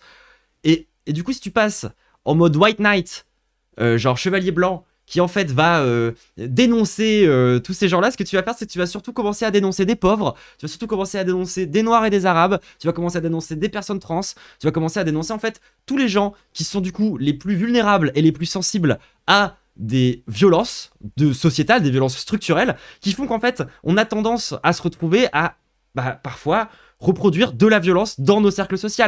Et il faut vraiment ne connaître aucun LGBT, et en particulier aucune lesbienne, pour vraiment croire que c'est un truc purement masculin, en mode de la morale personnelle des individus. Genre vraiment, c'est typiquement ignorer la structure, c'est ignorer la partie matérialiste. Et c'est là où on rentre dans le libéralisme. Et vous voyez, c'est une très bonne démonstration, cette vidéo, c'est un très bon exemple de, quand je vous parlais du coup de ce qui est censé être le féminisme libéral, si on veut l'expliquer facilement, c'est un peu ça. Le féminisme libéral, c'est... Alors en fait, il faudrait que tous les hommes se comportent un peu mieux. Et en fait, comme ça, le patriarcat, ça va être terminé. Si on fait tous suffisamment d'efforts individuels et de pédagogie, et ben en fait, le patriarcat, ça sera terminé. On fasse en particulier de la pédagogie chez les noirs et les arabes parce qu'ils sont partis en match. Et voilà. Vous voyez, là, on part direct. La pente glissante est totale et immédiate. Alors que... all men, en fait, hein, genre all men, mais quand tu commences à réfléchir avec des logiques de pédagogie, etc., tu rentres dans ce genre de logique de merde.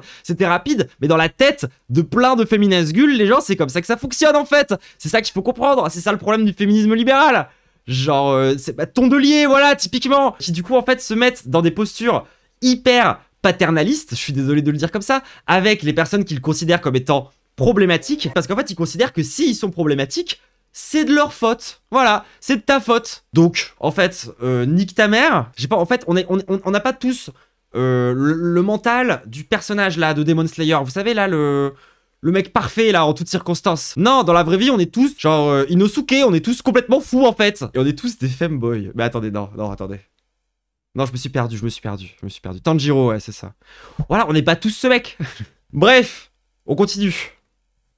Et je suis étonné que pour des personnes qui ont autant travaillé sur la question des violences systémiques, qui disent ouais bah c'est normal d'être un peu con en amour entre 17 et 18 ans, non, dans mes relations que j'ai eues, ma première relation on va dire un peu sérieuse, j'avais 18 ans, elle a duré jusqu'à mes 20 ans, il n'y a pas de toxicité, je n'ai pas fait de mal, et pourtant quand on s'est séparés c'était douloureux pour moi. Bah félicitations, bah bravo, hein, super, vraiment, mais merci hein, de ce témoignage, ça fait puis ça nous intéresse en plus, hein, vraiment. Si tu penses que c'est normal, Dany, il y a un problème de compréhension de ce que c'est que la domination masculine en général, et on peut pas utiliser du coup. Non, je crois que c'est toi qui as un problème de ce que c'est la domination masculine en général, monsieur fou. Parce que je suis d'accord que tu ne peux pas utiliser les violences systémiques comme une excuse pour tes violences individuelles. Ouais, ça, j'en parle dans mon stream, hein, je l'ai déjà dit. C'est-à-dire qu'en fait, justement, si tu veux qu'on puisse parler des trucs individuels qui t'ont poussé à faire ça, faut d'abord que tu reconnaisses que c'est toi aussi, en tant qu'individu, qui a fait de la merde et que c'est avant tout de ta faute. Et ensuite, on pourra expliquer les causes qui t'ont mené, nanani, nanana, mais dans le processus, a priori, c'est dans ce sens-là que ça va. Mais tu peux pas juste dire, alors en fait, vu qu'il y a des mecs qui se servent de la structure comme une excuse, en fait on ne peut plus faire appel à la structure, donc on retourne dans un discours purement individualiste. Ça marche pas comme ça en fait. Dans le chat tout le monde dit bah oui c'est la base, on connaît ça, bah ouais mais ça m'inquiète que les gens qui suivent Dany Raz Ah ouais non, le chat de Dany Raz sur ce stream est un PB hein. Considèrent que c'est normal de reproduire de la toxicité dans une relation affective quoi. Ah surtout, comme plein de relations, ce qui s'est passé c'est que quand ça s'est terminé, ça s'est mal terminé, on s'est pris la tête, puis après on s'est revu, puis on s'est repris la tête, puis on s'est pourri dans nos cercles proches, enfin, voilà quoi, c'est une relation toxique si vous voulez. Moi je dirais c'est une relation humaine, d'ados, de jeunes adultes. Non mais on peut pas normaliser la toxicité dans les relations parce que ça fait partie du coup des violences conjugales cette toxicité, on peut pas normaliser. Mais en fait il normalise pas, genre, enfin, tu faut pas tout confondre non plus, tu vois. Enfin je veux dire, t'es un ado dans une précarité quand même pas dégueu, tu te retrouves dans des sauces pas possibles sur internet. Il t'arrive des trucs de merde aussi, tu vois, dans ta vie perso par rapport à, genre, tes parents, etc., potentiellement. Et en fait, bah oui, t'es toxique, en fait. C'est de là qu'elle vient, la toxicité, genre. Et moi, d'ailleurs, par exemple, j'en profite, hein, typiquement par rapport à toutes ces questions-là. Et alors, je sais qu'il y a des gens qui vont me dire « Ah non, mais stop, psychologiser, blablabla, blablabla. » Moi, si vous voulez, prenez la personne la plus safe au monde, la personne la plus pipou possible, hein, la personne la plus douce, tout ce que vous voulez, blablabla, blablabla. Bah, je lui mets au défi de pas être toxique. Si elle cherche à relationner avec une personne borderline par exemple. Bon courage. Vraiment bon courage. Je te regarde faire. Allez, fonce. Franchement bon courage. Vraiment bon courage. Pour moi le truc toxique, c'est intéressant en vrai. Pour moi un des trucs les plus toxiques c'est de ne jamais se considérer comme étant toxique. Ça je suis tout à fait d'accord. Je suis tout à fait d'accord. Aller chercher du coup les affects un petit peu masculinistes du chat en leur disant bah ouais, vous comprenez ce que c'est hein, quand on est jeune ou puis on est un homme. Pour moi, c'est pas sincère. On va reparler évidemment de la question du cancel. Alors justement, donc, en fait, pour moi, il y a deux grands problèmes avec le Foualé dans ce qu'il fait là.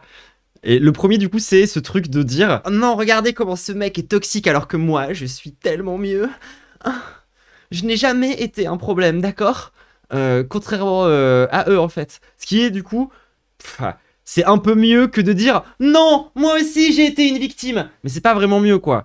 Enfin, genre, c'est un peu mieux que de dire « Non, moi aussi j'ai souffert !» Mais de dire, alors en fait moi je ne ferai pas souffrir parce que je suis vraiment une personne parfaite qui ne pose pas de problème, qui n'a jamais été toxique en fait, dans aucune de mes relations. En fait moi je suis parfaitement sereine par rapport à toutes ces questions-là, etc. Genre, mais en fait le Foualier, genre, moi la raison pour laquelle je suis sereine par rapport à toutes mes relations passées, c'est parce qu'en fait j'ai déjà dit aux gens que j'étais problématique dans ma vie. Genre ils le savent. Genre, je leur en ai parlé parce que j'ai été honnête avec ça, donc du coup je suis sereine parce que si jamais un jour il y a quelqu'un qui vient me parler des trucs que j'ai pu faire qui étaient problématiques, bah je suis sereine par rapport à ça parce que la vérité c'est que avec les personnes avec qui j'ai été une merde, aujourd'hui, bah on a fait la paix. Donc ça devrait pas vous poser problème. Vous devriez vous en foutre en fait, parce que ce qui devrait vous intéresser, c'est pas que moi j'ai fait de la merde. Ce qui devrait vous intéresser dans un premier lieu, c'est les personnes que j'ai pu faire souffrir. Et la vérité, c'est que la plupart des personnes que j'ai fait souffrir, aujourd'hui, ne m'en veulent plus spécialement, etc. Blablabla, blablabla. C'est pas parce que j'ai jamais fait de la merde. Parce qu'il pourrait y avoir des trucs qui sortent autour de moi, de genre de trucs de merde que j'ai fait, bien sûr. Mais ça va pas être les personnes concernées qui vont les faire sortir. Parce qu'elles s'en branlent. Parce que, en fait, elles m'aiment bien. Et du coup, en fait, ouais, c'est par rapport à l'honnêteté que je suis sereine, si tu veux. Et genre, lui, par contre, il est vraiment dans cette posture de dire... Attention, attention, attention, moi je suis vraiment un mec idéal, je n'ai jamais été toxique, ce n'est pas normal d'être toxique dans les relations, et qui du coup vient en fait vient individualiser les problématiques, il vient faire ce qu'il a dit qu'il était en train de dénoncer. Et du coup voilà, on se retrouve avec un mec problématique white femme qui critique des mecs problématiques avec des mauvais réflexes et des mauvais instincts. Donc en fait on est dans un océan de problèmes, donc voilà. On va continuer à tenter de naviguer à travers ça. Donc c'est reparti. Mais aussi, ça s'est envenimé parce que j'avais des potes à qui je parlais, qui disaient ah, j'en peux plus de cette relation, nanana. Et ces potes-là, ils prenaient ma défense de la pire des façons. Ah ouais, mais ça c'est un problème, Dani. C'est un problème. Là aussi, une réflexion à avoir sur la notion de boss club, sur la notion de ce que sont des hommes entre eux qui discutent de ça. Moi aussi, hein, quand j'ai eu des ruptures difficiles, j'avais des amis qui étaient là pour moi. Alors, pareil, ce truc de genre l'Azawa c'est un boys club, enfin, c'est un peu c'est un peu abusé de dire ça aujourd'hui, alors qu'en fait maintenant, genre, il y a Moufette qui est dans la team, qu'il y a déjà d'autres trucs, en fait, qui sont comment dire. En fait, c'est de moins en moins un boys club, tu vois, et c'est plutôt une bonne nouvelle. Et effectivement, ça a commencé comme ça parce que ça a commencé comme ça, mais pareil, t'es toujours en train de leur reprocher leur parcours. Et c'est un peu fatigant, tu vois. Et en vrai de vrai, genre, vu que lui, il passe son temps dans sa vidéo à être malfaisant et à faire des sous-entendus bizarres, moi aussi, je pourrais faire des sous-entendus de dire « Ah ouais, d'accord, tu parles d'un boys club, alors qu'il y a une meuf trans. » Bizarre un peu. Vous voyez pourquoi c'est de la merde ? Vous voyez pourquoi c'est de la merde, ce genre de raisonnement, ce genre de façon de fonctionner, ce genre de move politique? Parce que du coup, moi, derrière, je pourrais faire ça comme ça. Et je le pense absolument pas, les gens. On pourrait très bien avoir quand même ce petit instinct, quand même. Mais en fait, j'ai pas envie de l'avoir, moi, ce sous-entendu. Je veux dire, tous les gens qui regardent là mon stream, je veux que personne n'aille lui dire... Alors en fait, tu es transphobe, tu as dit que l'Azawa, c'est un boys club, tu es transphobe. Personne ne fait ça, hein. Et les gens, si vous faites ça, je vous désavoue. Moi justement, mon problème, c'est que c'est ce qu'il fait lui, c'est un peu ce que lui il est en train de faire. Et du coup, je dis qu'on pourrait faire pareil et qu'il ne devrait pas faire ça. Donc ne le faites pas. D'accord ? Les torts sont partagés peut-être, hein. Mais derrière, si toi et des amis vous allez sur Facebook pour, je sais pas, vous venger, entre guillemets, j'en sais rien, défendre ton honneur, ça peut ressembler à du harcèlement. C'est assez problématique. Bah alors que cette vidéo-là ressemble un peu à une vengeance aussi, hein, si je peux me permettre. Et qu'après, d'ailleurs, une partie de ces gens-là s'en sont aussi pris à moi, de toute façon. Donc je pense que vous connaissez les logiques de groupes de merde, de groupes d'ados, de jeunes adultes, des groupes de garçons, où ça s'insulte, où ça taille les ex des autres. Je pense que vous connaissez très bien ces logiques-là. Et du coup... Bah non, moi, j'ai eu la chance d'être... Alors moi, genre justement, c'est même un truc assez particulier parce que j'ai pas envie de trop en dire, etc. Surtout maintenant que je suis la cible du coup potentiellement de potentielles personnes haineuses, etc. Blablabla. En plus là, je vais me foutre les white femmes ados, donc on va éviter de trop en dire. Mais moi, j'ai une relation très longue dans ma vie avec une personne qui s'avère être don blanche et être assez petite et qui du coup en fait s'en prend vraiment, mais genre maxi plein la gueule en permanence dans tout ce qui est genre injonction raciste, injonction sexiste, et vu qu'elle est petite, en fait il y a aussi ce truc de d'infantilisation permanente qui fait que les gens en fait n'hésitent pas à genre la toucher, à genre être physique avec elle ou ce genre de truc, et du coup les gens n'ont aucune putain de frontière. Et moi c'est vrai que c'est quelque chose que j'ai littéralement observé auprès de plein de mes potes, et d'ailleurs ça a été même une des grandes raisons pour lesquelles je me suis pris la tête avec plein de potes d'enfance. C'est parce que justement, une fois que ça se passait mal avec cette meuf, parce que une relation de 7 ans dans laquelle on n'a jamais été en couple, les gens c'est des problèmes, parce que les lesbiennes, mais mes potes étaient turbo toxiques, genre ils étaient en mode, ils devenaient instantanément misogynes, c'était horrible en fait, et je me suis retrouvé effectivement genre avec mes potes dans des logiques de harcèlement, un peu, parce que justement cette meuf m'avait fait souffrir, et où moi je me retrouvais à devoir la défendre, et où en fait je me suis pris la tête avec mes potes. Donc en fait moi je me suis retrouvé dans des situations dans lesquelles j'étais en souffrance dans ma relation, parce que les relations lesbiennes, un PB, et en plus de ça, mes potes, qui du coup essayaient de me soutenir de façon toxique, parce que du coup ils étaient en mode oh là là, quelle pute, etc., quelle meuf manipulatrice, on me l'a énormément ressorti. Tout le monde me dit que c'est une meuf manipulatrice, c'est vraiment une dinguerie, genre à quel point l'ensemble des gens sont en mode elle est manipulatrice, blablabla, tu vois, genre alors que c'est vraiment une des personnes les plus honnêtes que je connaisse, mais bref, genre tout le monde est comme ça. Mais qu'est-ce que je disais déjà? Je sais plus du tout. J'utilisais cette relation-là pour dire Pour dire quoi? Tu disais les meufs en PB, ouais. Oui, ça j'ai beaucoup dit. Parce que évidemment, je déteste les femmes. Hein. C'est ce que vont vous dire les white femmes, je pense, normalement, après ce stream. Je pense qu'après, quand j'aurais parlé de Nathalie, je pense que normalement, il y a plus... On devrait pouvoir avoir de beaux exemples de transmisogynie, normalement, après ce stream. Enfin, en tout cas, moi, c'est mon expérience militante, hein, jusque-là. Donc c'est probablement ce qui va se passer. Tu disais que t'étais lesbophobe? Je crois que c'est ça. Oui, voilà. Je parlais des groupes de garçons, c'est ça. Je parlais du cancel. Et en fait, du coup, moi, je me suis pris la tête avec plein de gens. Et genre, je me suis même retrouvé à me prendre la tête avec ma daronne. Avec ma sœur. Parce que genre, je l'ai trouvé hyper misogyne. Parce qu'à partir du moment où genre, la nana et moi, genre, on se clashait, tu vois. Elles étaient en mode, c'est une manipulatrice. Et c'était super sexiste. Et genre, et je les ai vus, moi, ces mécanismes. Tu peux pas juste te dire... Non, ils n'existent pas. En fait, même quand tu essayes de lutter contre, ils existent quand même et ils te flinguent quand même la tête. Ils te baisent quand même la tête. Genre, moi, le fait que mes potes, du coup, à chaque fois que cette meuf me faisait souffrir, ils étaient méga misogynes et qu'ils étaient en mode il faut la cancel, etc., etc., ça m'a fait souffrir en fait. Genre, ça m'a objectivement fait souffrir parce qu'à plein de moments, du coup, j'ai pas osé y aller avec cette meuf. Parce que je me suis dit, putain, mes potes la détestent.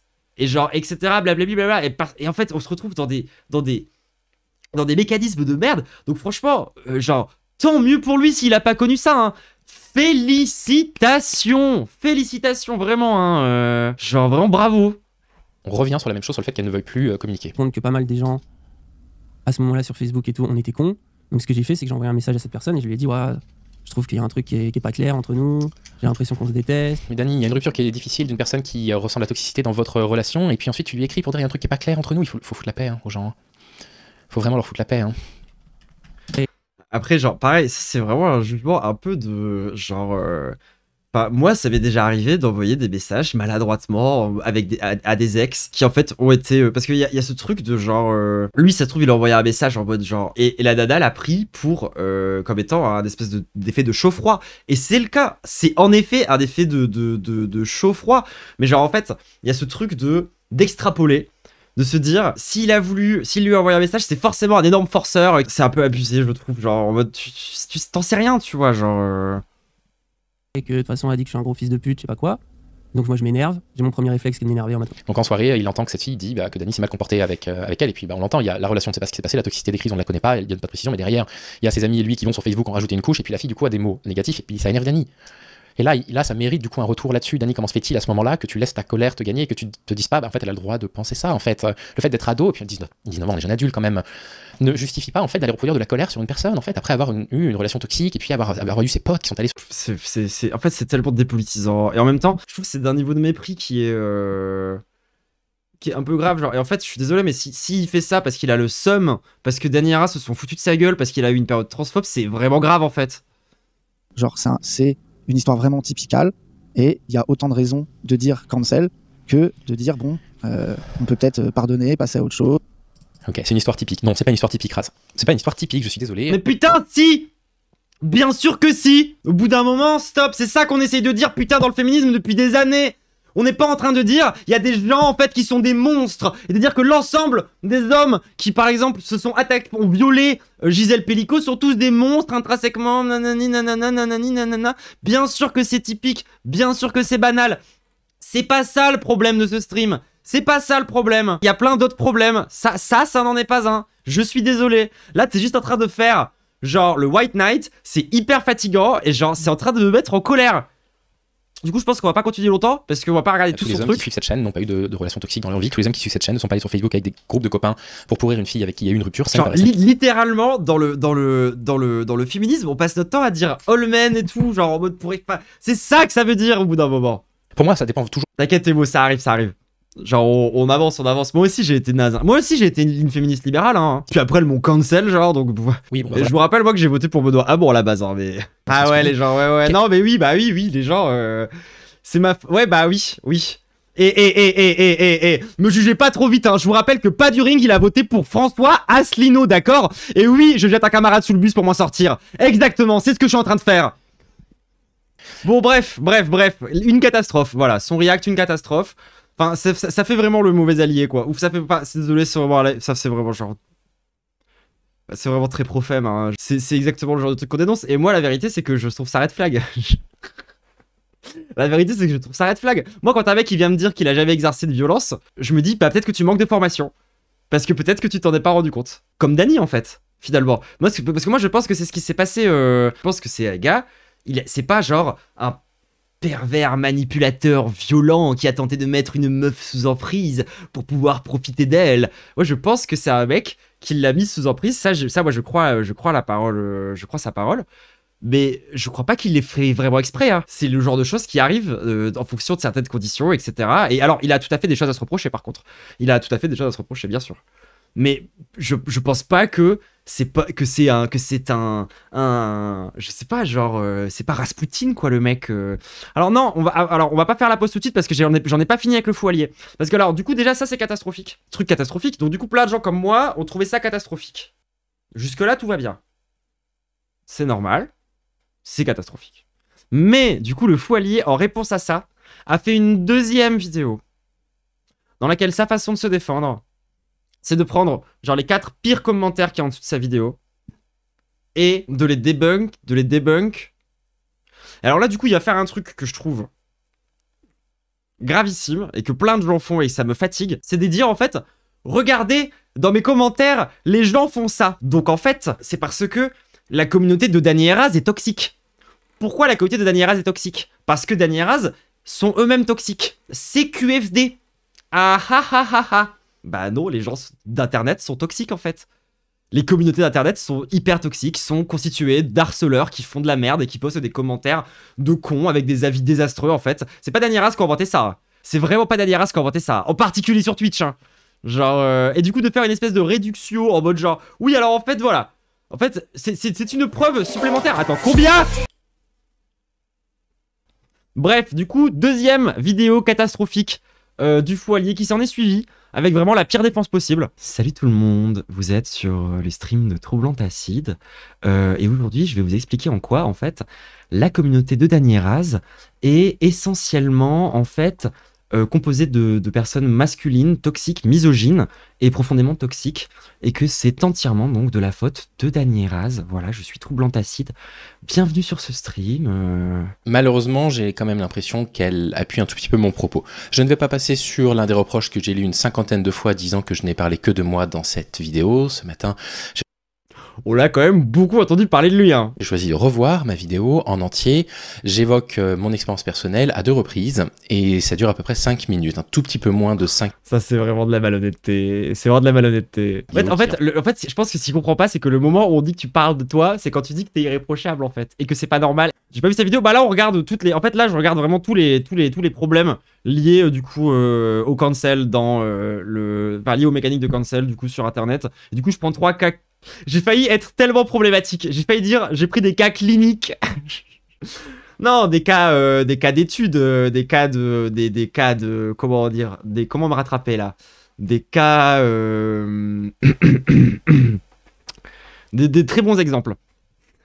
Oh non, ok, pas du ring. Oh en plus, franchement, pas du humour. On est vraiment en méga clash depuis que j'ai fait ma vidéo anti-psy. Genre vraiment, ah ouais, en ce moment, entre pas du humour, c'est vraiment la bagarre. Hein. C'est pas vrai. On s'est envoyé des DM et il m'a dit alors moi, mon point de vue, c'est que les trans, si vous êtes pas anti-psy, c'est bizarre.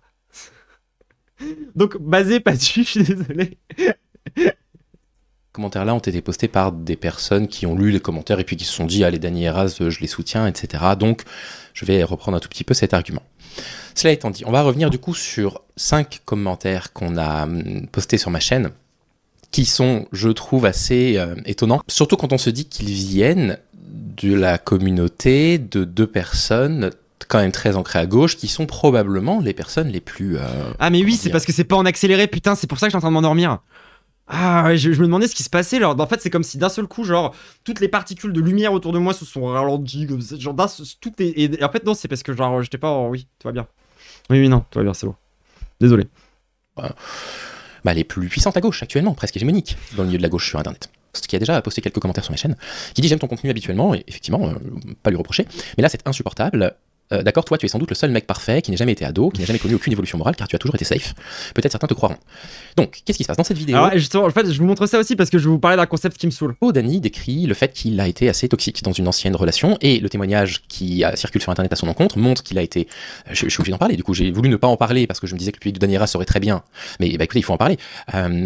a été dans sa dernière relation très récente, contrôlant, d'après le témoignage en tout cas les amis, que la personne avait le droit de voir, dans la façon dont elle était censée s'habiller, elle s'est sentie objectifiée. Et donc lorsque je dis que ce genre de choses, en fait, c'est pas tous les hommes, quand Danny dit mais tout le monde est comme ça, voilà, Ménard Trash, tout le monde est comme ça, non, je suis désolé, tous les hommes bénéficient. Non, il dit pas, mais justement, il dit que c'est banal, il dit pas tous les hommes, enfin bref. De la domination masculine. Et à ce titre, tous les hommes reproduisent d'une certaine façon des éléments de la domination masculine. En revanche, si votre propos c'est de dire, bah ouais, tous les hommes isolent un petit peu leur compagne, tous les hommes expliquent à leur compagne comment elles sont censées s'habiller, si c'est ce que vous pensez, vous... Alors, un peu, ils le font pas exprès. Et du coup, j'ai peur pour les personnes que vous avez côtoyées dans votre vie.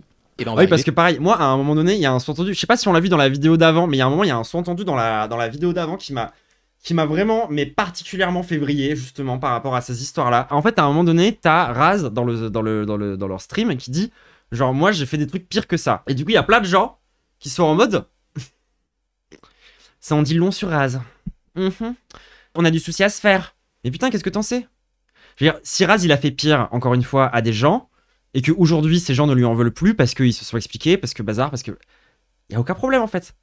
Genre, si pour toi, le problème, c'est que Raz ait fait de la merde, juste parce que c'est un problème moral pour toi, c'est avec moi que tu vas avoir un souci aussi, tu vois. On n'en sait rien. Genre, il a juste dit ça, genre, d'où tu te permets de faire un sous-entendu dégueulasse comme ça, moi, je trouve ça un peu abusé, tu vois.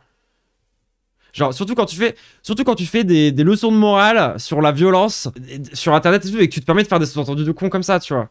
Il a dit, j'ai été turbo homophobe. Oui, mais pour moi, il a aussi dit qu'il a été turbo mauvais dans ses relations, tu vois, Raz. Et en plus de ça, il se permet de faire un sous-entendu comme ça, en mode, il y a du souci à se faire par rapport à Raz, alors que le mec, aujourd'hui, il est dans une relation qui a l'air complètement... Enfin, qui a l'air mimes, tu vois. Genre, après, j'en sais rien, je les connais pas, mais ça a l'air de bien se passer quand même, tu vois, objectivement. Et le mec est en mode, red flag un peu quand même. Hein. Je suis désolé, mais enfin, c'est vraiment seumard. Jamais d'accord. C'est-à-dire que si pour vous, dans toute relation amoureuse, quand on prend le violentomètre, on est systématiquement tous les hommes en orange ou dans... Ah ouais, le violentomètre. Alors ça... rouge à chaque fois, je suis obligé de vous contredire. Vous vous trompez grandement. Ça ne te donne pas le droit pour autant de demander la perfection absolue de tout le monde. J'ai jamais demandé la perfection, et je le dis d'ailleurs dans la vidéo, donc c'est pas du tout ce que je fais, sur l'ensemble de son parcours. Alors, vis-à-vis de ça, l'idée n'est pas de dire il faut avoir été irréprochable. L'idée c'est de dire que, et pourtant il me semble... Ouais, si, c'est un peu ce que tu dis en fait. Je suis désolé dans ta vidéo, ça. Parce que tu semble avoir été clair, mais je le reprécise que si on s'est mal comporté par le passé, en fait la moindre des choses c'est de présenter des excuses sincères, pas des justifications, pas essayer de se cacher derrière son... Mais après, qu'est-ce que t'en sais? Genre, si ça se trouve, Daddy, il a présenté des excuses, c'est juste que le fait est que leur relation, genre, elle était tellement toxique qu'en fait ça n'a pas marché, que ça n'a pas suffi, que c'était le bordel, etc. Genre, tu n'en sais rien, enfin... Est-ce qu'il y a un Google du coup qui nous relie une théorie qui dit qu'en fait, le Foilier, à la base, il était transphobe, et du coup, maintenant qu'il ne l'est plus, en fait, il veut être le protecteur des trans, et que du coup, en fait, il a peur pour Cassandre, et que du coup, en fait... Mais en fait, voilà, moi je voulais surtout parler de cette histoire de violentomètre. En fait, si vous savez pas ce que c'est le violentomètre, c'est une échelle des violences qui est censée du coup permettre de savoir quels trucs sont les plus violents et quels trucs sont les moins violents dans une relation. Et c'est plein de problèmes. Genre, c'est vraiment un truc qui est très critiqué, notamment par les féministes matérialistes, parce qu'en fait, il y a un truc très dépolitisant à travers ça. Et il y a aussi, en fait, un truc où, en fait, les violences, comment dire, tout le monde ne les vit pas de la même façon, de base. Et essayer de faire une échelle, je sais pas à quel point c'est une bonne idée, tu vois, dans le sens où tu vas finir par potentiellement minimiser du coup en mode ah non mais t'inquiète, c'était violent ce qu'il t'a dit, mais ça va, c'est dans le 4. C'est dans le 4 du violentomètre, donc c'est bon. Ça va, c'est pas si grave. En fait, on peut trouver ce genre de raisonnement à la vérité. C'est à ça que ça mène en fait, de faire une espèce d'échelle des valeurs comme ça, blablabla, pour essayer d'essayer de comprendre individuellement parlant en mode ah oui, alors du coup, moi, ma moyenne sur l'échelle là, elle est là. La moyenne de telle personne, elle est là. Et en fait, tu donnes une bonne note de violence, et du coup, tu juges les gens individuellement sur leur violence, en fait, et tu finis par ne pas capter que le patriarcat, c'est un problème. Et qu'en fait, le problème, avant tout, de la violence masculine, c'est que les hommes peuvent l'être. C'est-à-dire que s'ils ne pouvaient pas l'être, ils ne le seraient pas. Le fait est que les hommes ont plus de pouvoir que les femmes, et que du coup, ils appliquent ce pouvoir de façon violente parce qu'ils peuvent. Et du coup, ils sont responsables. Mais il y a les deux, il y a ces deux choses-là à prendre en compte, en fait.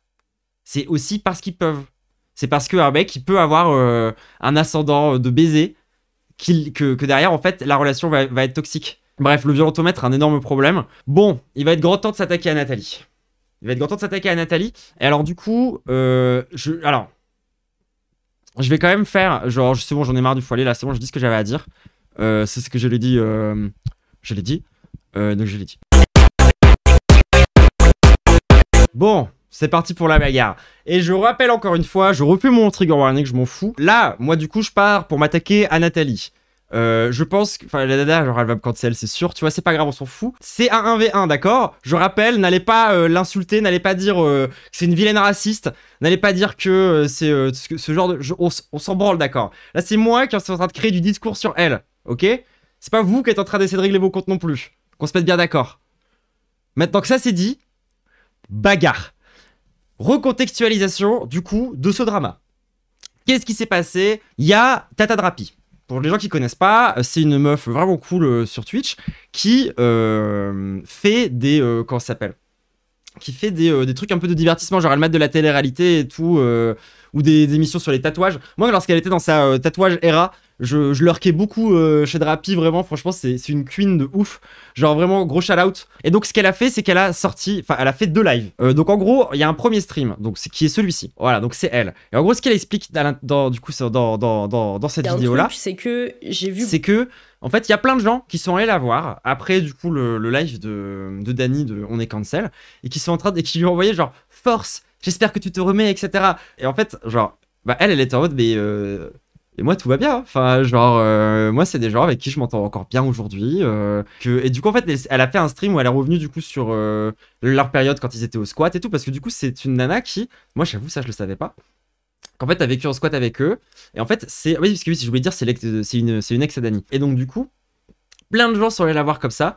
Et pour lui expliquer ça, donc du coup, elle a fait un truc en disant, bah non, en fait, désolé, moi, la relation, elle s'est bien passée. Et ensuite, elle a enchaîné avec une critique, du coup, des différentes personnes qui sont des putains de charognards, hein, qui s'attaquent... comment elle a une phrase que j'aime beaucoup, qui est en mode genre des gens qui mangent la chair de Dany, du coup, pour pouvoir faire leur beurre, quoi, sur cette histoire, alors qu'en fait, ils s'en battent les couilles, du coup, de la personne concernée. Et en fait, cette critique-là, et où elle dit surtout, genre, les gens qui font de la morale, qui s'amusent à être, genre, les plus moraux, et qui font, en fait, ce genre de trucs, en particulier, du coup, de Nathalie, bah, en fait, la meuf, elle a fait une VSS sur Tata Drapi, quoi, à une époque.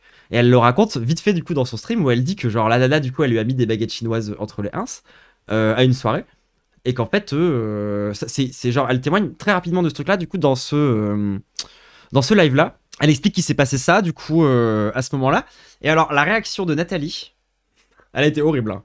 C'est-à-dire qu'on peut parler de ce qu'on veut du coup par rapport à ces choses là, mais du coup voilà, si on veut commencer à donner des leçons, Nathalie, ce qu'elle a commencé immédiatement par faire, c'est qu'elle a dit je ne la connais pas. Je ne la connaissais pas avant, du coup, je sais plus quel event, là, ce qui est faux. Et du coup, en fait, derrière, Drapi a envoyé sur Twitter bah, des preuves, en fait, de ça. Le Battle for, ouais, c'est ça. C'est genre, bah, du coup, Drapi a envoyé cette photo qui me fait pute de rire, dans laquelle, du coup, en fait, c'était à l'époque où elle avait pas encore le voile, où tu les vois à deux, du coup, bah, en fait, avant cet événement-là. Et du coup, elle a voilé... elle a voilé la photo, ça me pute. Genre, je pense que c'est comme si moi je devais vous montrer une photo de moi avant, genre je ferais du montage aussi pour me féminiser, je comprends de ouf en fait le move. Donc ça me bute. Donc du coup voilà, c'est rentré dans une espèce de clash où en fait bah du coup tu peux voir sur les différents Discord que Nathalie bah en fait minimise complètement ce qui a pu se passer et elle dit que c'est jamais arrivé, que c'est une mytho et en fait elle fait plein de trucs qui sont genre hyper sexistes. Et alors pour le coup vraiment, je vous conseille d'aller voir le stream de Drapi parce que elle déteste le drama en vrai, tu vois, elle le dit qu'elle a pas envie d'être une meuf à drama parce que bah la vérité c'est une meuf voilée en fait en France, donc elle a d'autres problèmes dans la vie à gérer, elle a pas forcément envie de se retrouver dans ce genre de sauce là.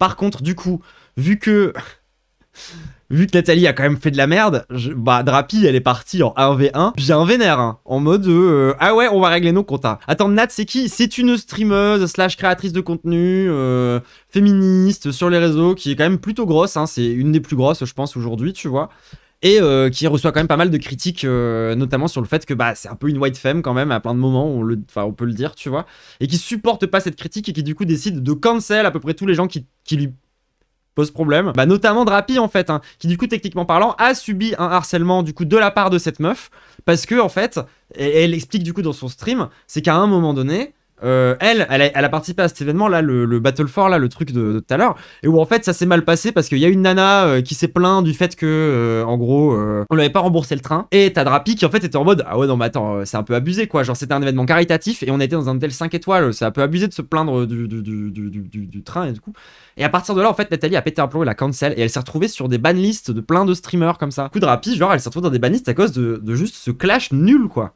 Parce que du coup, t'as Nathalie qui est venue prendre la défense de la meuf en question. Et en fait, Nathalie, pareil, elle fait plein de sous-entendus qui sont quand même assez dégueulasses.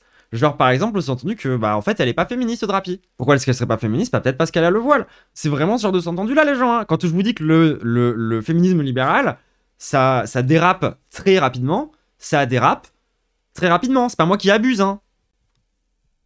Et du coup, elle était méga vénère. Et ça fait trop plaisir. Enfin, désolé, hein. Drapi qui part en clash, c'est quelque chose, hein. Putain, oh, j'ai pas envie de me la mettre à dos, hein. C'est que en vrai, c'est encore pire. Cette meuf là, non mais. Sa grosse tu vois, tête. c'est en fait ce que moi je trouve dingue, c'est que si sa défense c'est elle oublie, c'est pire comme excuse. Enfin, bref, si vous voulez plus de détails du coup sur l'affaire, je vous recommande d'aller mater ses streams. En plus, vraiment, Drapi vénère, c'est. En fait, voilà. Genre, mon parasocial avec Drapi a pris à coup, tu vois, parce que genre, de voir Drapi triste, déjà, c'était quelque chose en vrai. Et ça peut aussi relativiser un peu sur toute cette histoire, quoi, au bout d'un moment. Et puis, sa conclusion est vraiment très juste.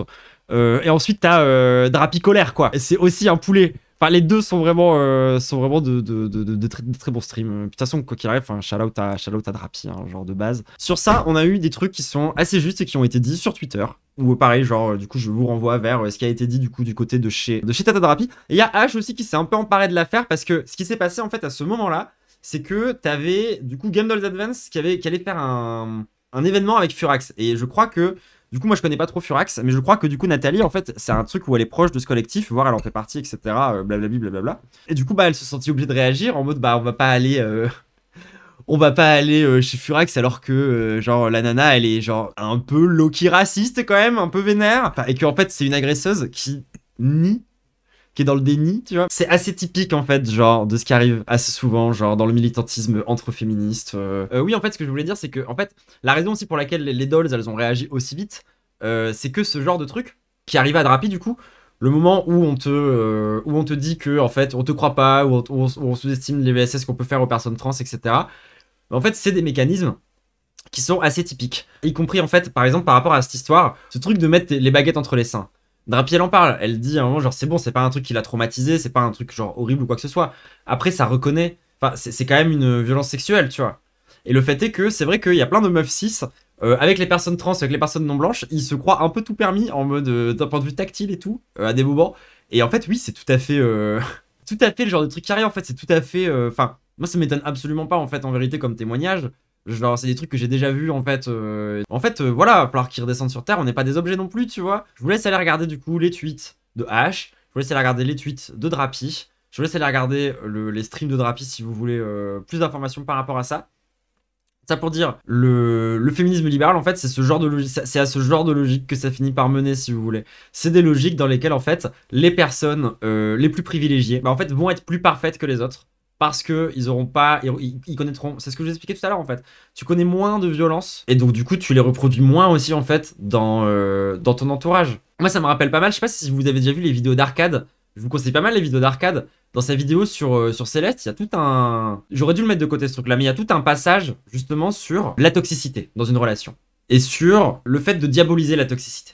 Où en fait, moi je pense qu'on peut faire une espèce de courbe des QI. Voilà, je m'inspire des mèmes de cons, mais on pourrait faire une courbe des QI avec, au début de la courbe des QI, attendez, faut que je fasse dans le bon ordre pour vous, ouais, comme ça du coup. Au début de la courbe des QI, juste ici, on a les gens qui sont en mode la toxicité n'existe pas. Ça n'existe pas, donc en fait, arrêtez de nous casser du cul avec la toxicité. Au milieu de la courbe des QI, t'as tous les gens qui sont en mode genre la toxicité est un problème, il faut cancel la toxicité.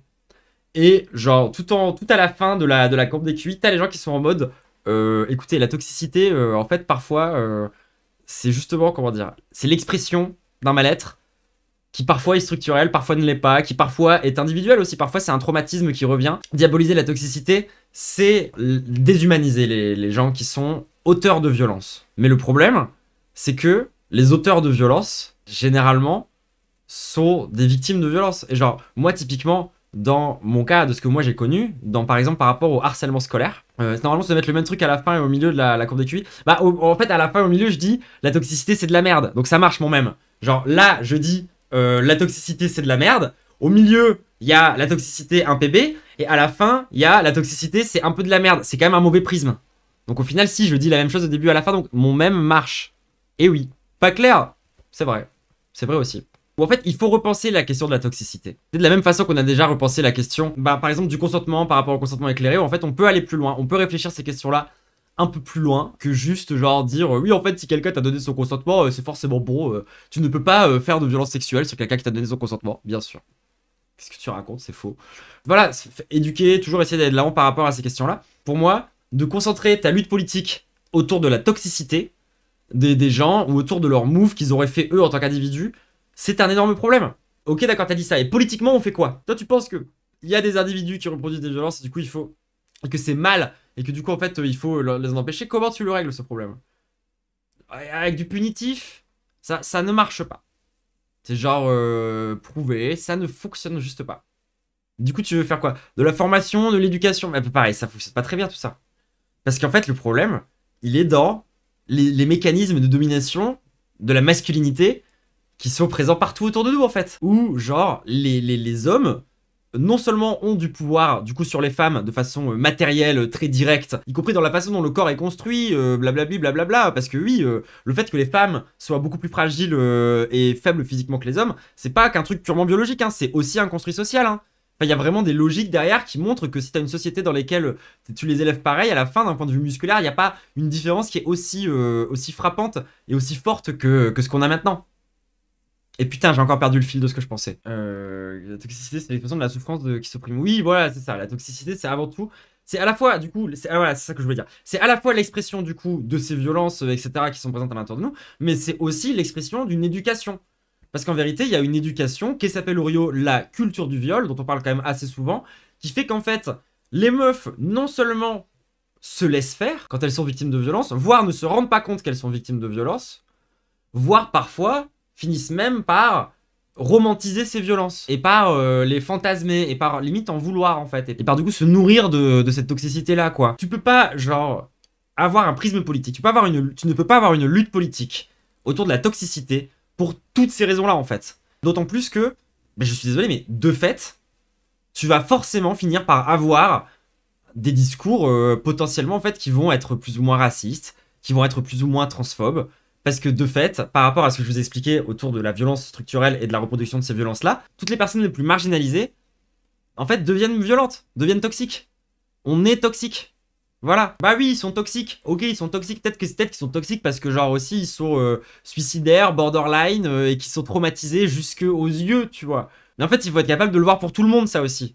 Et moi, pour avoir vécu du harcèlement scolaire en tant que garçon... Des trucs de violence masculine, en fait, j'ai pas attendu de transitionner pour commencer à en subir, hein, de la violence masculine, de la violence machiste, de la violence sexiste. Ça a commencé dès ma plus tendre enfance. Par rapport à ça, il n'y a aucun problème. Et évidemment que du coup, derrière, ça fait que moi, j'ai potentiellement reproduit ces structures violentes. J'ai reproduit qu'une seule fois dans ma vie vraiment des logiques de harcèlement. Et c'était auprès d'un nazi. Donc je culpabilise pas trop. Voilà, ça va, parce que c'est un nazi. Ou genre, j'ai été une harceleuse. La seule fois de ma vie où vraiment j'ai été une harceleuse. C'était un nazi, quoi, donc. Ça va. Après, c'est vrai que la vérité, c'est que ça ne l'a pas aidé à être moins nazi. Ça reste vrai. Au contraire. Au contraire. Ça l'a rendu encore plus violent. Et du coup, il a voulu être encore plus violent dans ses propos. Et du coup, c'est devenu un turbo nazi. Bah bravo, hein. Félicitations le harcèlement pour ça. Ah, ça a bien marché, hein. Ah, qu'est-ce qu'on avance? Ah, ça fait du bien, hein. Merci, hein. Mais bon, après, c'est un cas un peu particulier, parce que là, on parle d'un mec, pour moi, qui était rattrapable. C'était pas tant un nazi qu'un confus. Et c'est pour ça que je voulais parler de cette histoire aujourd'hui, c'est pour pouvoir vous expliquer tous ces trucs-là, et en fait, en quoi, du coup, le féminisme libéral, du coup, est un problème, parce que, du coup, ça va venir... Enfin, pour des gens qui, du coup, prétendent que la toxicité, c'est le truc principal qui vient reproduire les violences systémiques au sein, du coup, du couple, mais en fait, vous venez vous-même reproduire, du coup, des violences structurelles, à savoir des violences racistes, des violences transphobes, des violences à l'égard des personnes qui sont marginalisées. Parce que la vérité, c'est qu'on est plus toxique que la moyenne. À cause justement des structures qui sont violentes. Pas l'inverse. C'est comme ça qu'il faut réfléchir les choses. Et du coup, quand t'es quelqu'un comme moi, qui essaye d'avoir une analyse qui se veut plus matérialiste des choses, mais t'es obligé de reconnaître la part de violence structurelle que ces gens-là, ils ont aussi vécu, et comment ça se fait qu'ils les ont reproduits, mais tout en n'étant pas dans un relativisme absolu, en disant qu'en fait, c'est bon... les gens, du coup, en fait, ne sont que purement déterminés. Ils ne sont que le résultat de leur structure. Et en fait, ça je sais, moi, c'est Pavlov qui l'a dit. Pavlov, il a dit qu'en fait, si tu tapes sur ton genou, il y a un chien Et en fait, ça explique qu'on est parfaitement déterminé. Voilà, c'est ça. J'ai tout compris. Non, c'est pas ce qu'on est en train de dire. Genre, le fait est par contre que si jamais tu te contentes de juste prendre cette personne qui a été violent parce qu'il a subi, généralement, pas toujours, hein, mais qui très généralement a été violent parce qu'il a lui-même connu de la violence, si pour toi, genre, ton réflexe premier, c'est d'être violent avec, à quoi tu sers? Vous voyez ce que je veux dire? Genre, j'essaye de le dire vraiment avec les termes les plus clairs possibles, sans utiliser des formules de féministes, machin et tout, genre, moi je trouve ça quand même assez évident en fait. Parce que de base, y compris quand tu t'y connais un petit peu dans les théories de l'éducation, et moi justement, pour avoir vécu énormément de harcèlement, c'est des trucs que je connais un peu. Genre, comment est-ce qu'on peut éviter de faire du harcèlement, etc., etc. Et ben, c'est pas avec ces logiques-là, je suis désolé. C'est pas avec ces logiques-là. Genre, moi, une des grandes raisons pour lesquelles le harcèlement a continué dans ma vie, et une des raisons pour lesquelles j'ai continué à me faire tabasser, pour lesquelles j'ai continué... Il m'est arrivé vraiment des trucs pas faciles à cause de ça. Et je pouvais pas dénoncer mes agresseurs, en fait. Parce qu'il allait leur arriver des trucs horribles. Et parce que ça se voyait que c'était des mecs qui étaient eux-mêmes en souffrance, en fait. Parce que, genre, j'ai eu des moments où, bah, en fait, la justice punitive s'est appliquée. Et mes harceleurs, en fait, se sont fait punir de façon supra-vénère. Et moi, j'en ai souffert. Le seul truc que ça m'a fait, c'est d'en souffrir. Parce qu'en plus, du coup, derrière les mecs qui, après, ils sont venus se venger sur moi... ça a fait juste une escalade de violence totale. Et à la fin, au bout du bout, qu'est-ce qui se passe? Je me retrouve en perme, en heure de colle, avec ce mec. Parce que du coup, moi-même, j'ai réagi de façon violente. Parce que je me suis repris une vengeance. Et du coup, je me suis vengé de sa vengeance. Bref, vous voyez comment c'est con? Et en fait, je me retrouve en perme avec ce mec qui commence à me raconter sa vie. Et moi, genre... Tu sais, je suis là, tous les étés, je vais en vacances. Mon père, bon, il est pas là. Il est jamais hal parce que voilà, il est tout le temps en Chine en train de faire ses bails. Tout est pas évident, facile non plus, etc. Mais genre, moi ça va, tu vois. Et genre, lui, c'est quoi sa vie, putain? Genre, lui, il a une vie atroce, minute 1 en fait. Et en fait, le mec est super sympa. Il est super sympa avec moi. Et tu captes que c'est la putain de pression sociale. Que c'est en fait aussi que le mec, en fait, il est violent, pas pour rien. Il est aussi violent parce que t'as 15 autres mecs autour de lui qui sont en train de faire Bah oui, forcément, ça te rend violent en fait. Tu peux pas tout justifier sur au secours, les gens sont méchants, en fait, c'est des vilains misogynes, etc. Non, c'est trop facile. C'est trop facile de dire il y a des gentils, il y a des méchants. Et en fait, il faut punir les méchants. Moi, je vous ai déjà dit, dans ma vie, j'ai connu plein de gens qui ont commis des VSS. Il y en a encore, mais qui sont des amis à moi parce que je trouve que bah ils en feront plus en fait, je suis sûr de ça maintenant. Enfin j'ai ce truc de je leur fais confiance parce que justement on a progressé, parce que l'école d'ingénieur fait qu'il y a eu des saloperies qui ont été faites, etc. Et que du coup derrière voilà maintenant ça va mieux. Et ça reste mes amis quoi, parce que voilà en fait si tu les condamnes indéfiniment à être du coup des misogynes toxiques et que du coup tu ne leur pardonneras jamais, mais qu'est-ce qu'ils vont être à ton avis? Qu'est-ce qu'ils vont être? Ils vont juste être en mode nique ta mère. Je vais être un misogyne toxique en fait. Tout simplement. Toute cette histoire, moi, ça me prend la tête à un niveau assez fort. Hein. Moi, mes traumatismes militants, c'était ces trucs-là. Genre, c'était des logiques de cancel, des white femmes qui débarquent, qui te bannent sans aucune raison. Et tu te retrouves par te faire traiter de misogyne par des cinquantaines de personnes. Et en fait, c'est pour ça que ça me tient à cœur, cette histoire. En particulier le bail avec Nathalie. Ou en fait, vas-y Nathalie, cancel-moi, y a aucun problème. Genre, montre à quel point t'es encore en train de reproduire les dominations... de la société, juste, mais vas-y, cancel. Hésite pas à me cancel, il y a aucun problème. Parce que la vérité, c'est que la méta, elle est en train de changer, moi, je pense. Moi, j'ai l'impression que les féministes matérialistes, on est en train de gagner cette bataille-là. Cette bataille culturelle, elle est en train de changer. Parce que justement, en fait, on n'en peut plus. Et on a besoin des trans, on a besoin des non-blanches, on a besoin de tout le monde pour pouvoir lutter, donc va falloir commencer à nous écouter, en fait, quand on parle. Moi, ce que j'espère, c'est que là, du coup, Nat, elle s'est fait virer de Furax à cause de ça. Parce que du coup, forcément, genre, c'est un vrai truc de genre, la meuf, genre, elle est en posture de domination très claire, autant par rapport aux réseaux sociaux, par rapport à tout ça, elle commence à genre, mentir ouvertement, ne pas reconnaître les violences qu'elle a elle-même pu exercer, etc. Du coup, elle s'est fait virer de Furax. C'est une asso, pas un collectif. Ok, d'accord, c'est une asso. Bah, je veux dire, il lui reste plusieurs options à partir de maintenant.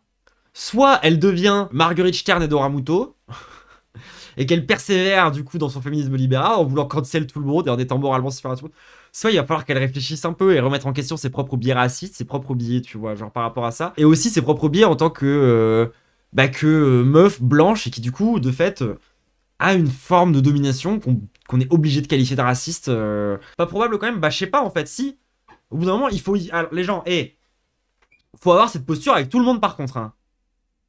C'est là où on revient sur... Moi, sur justement, voilà, j'ai dit du mal de Bad Mulch, j'ai dit du mal du Foilier, j'ai dit du mal de Nathalie.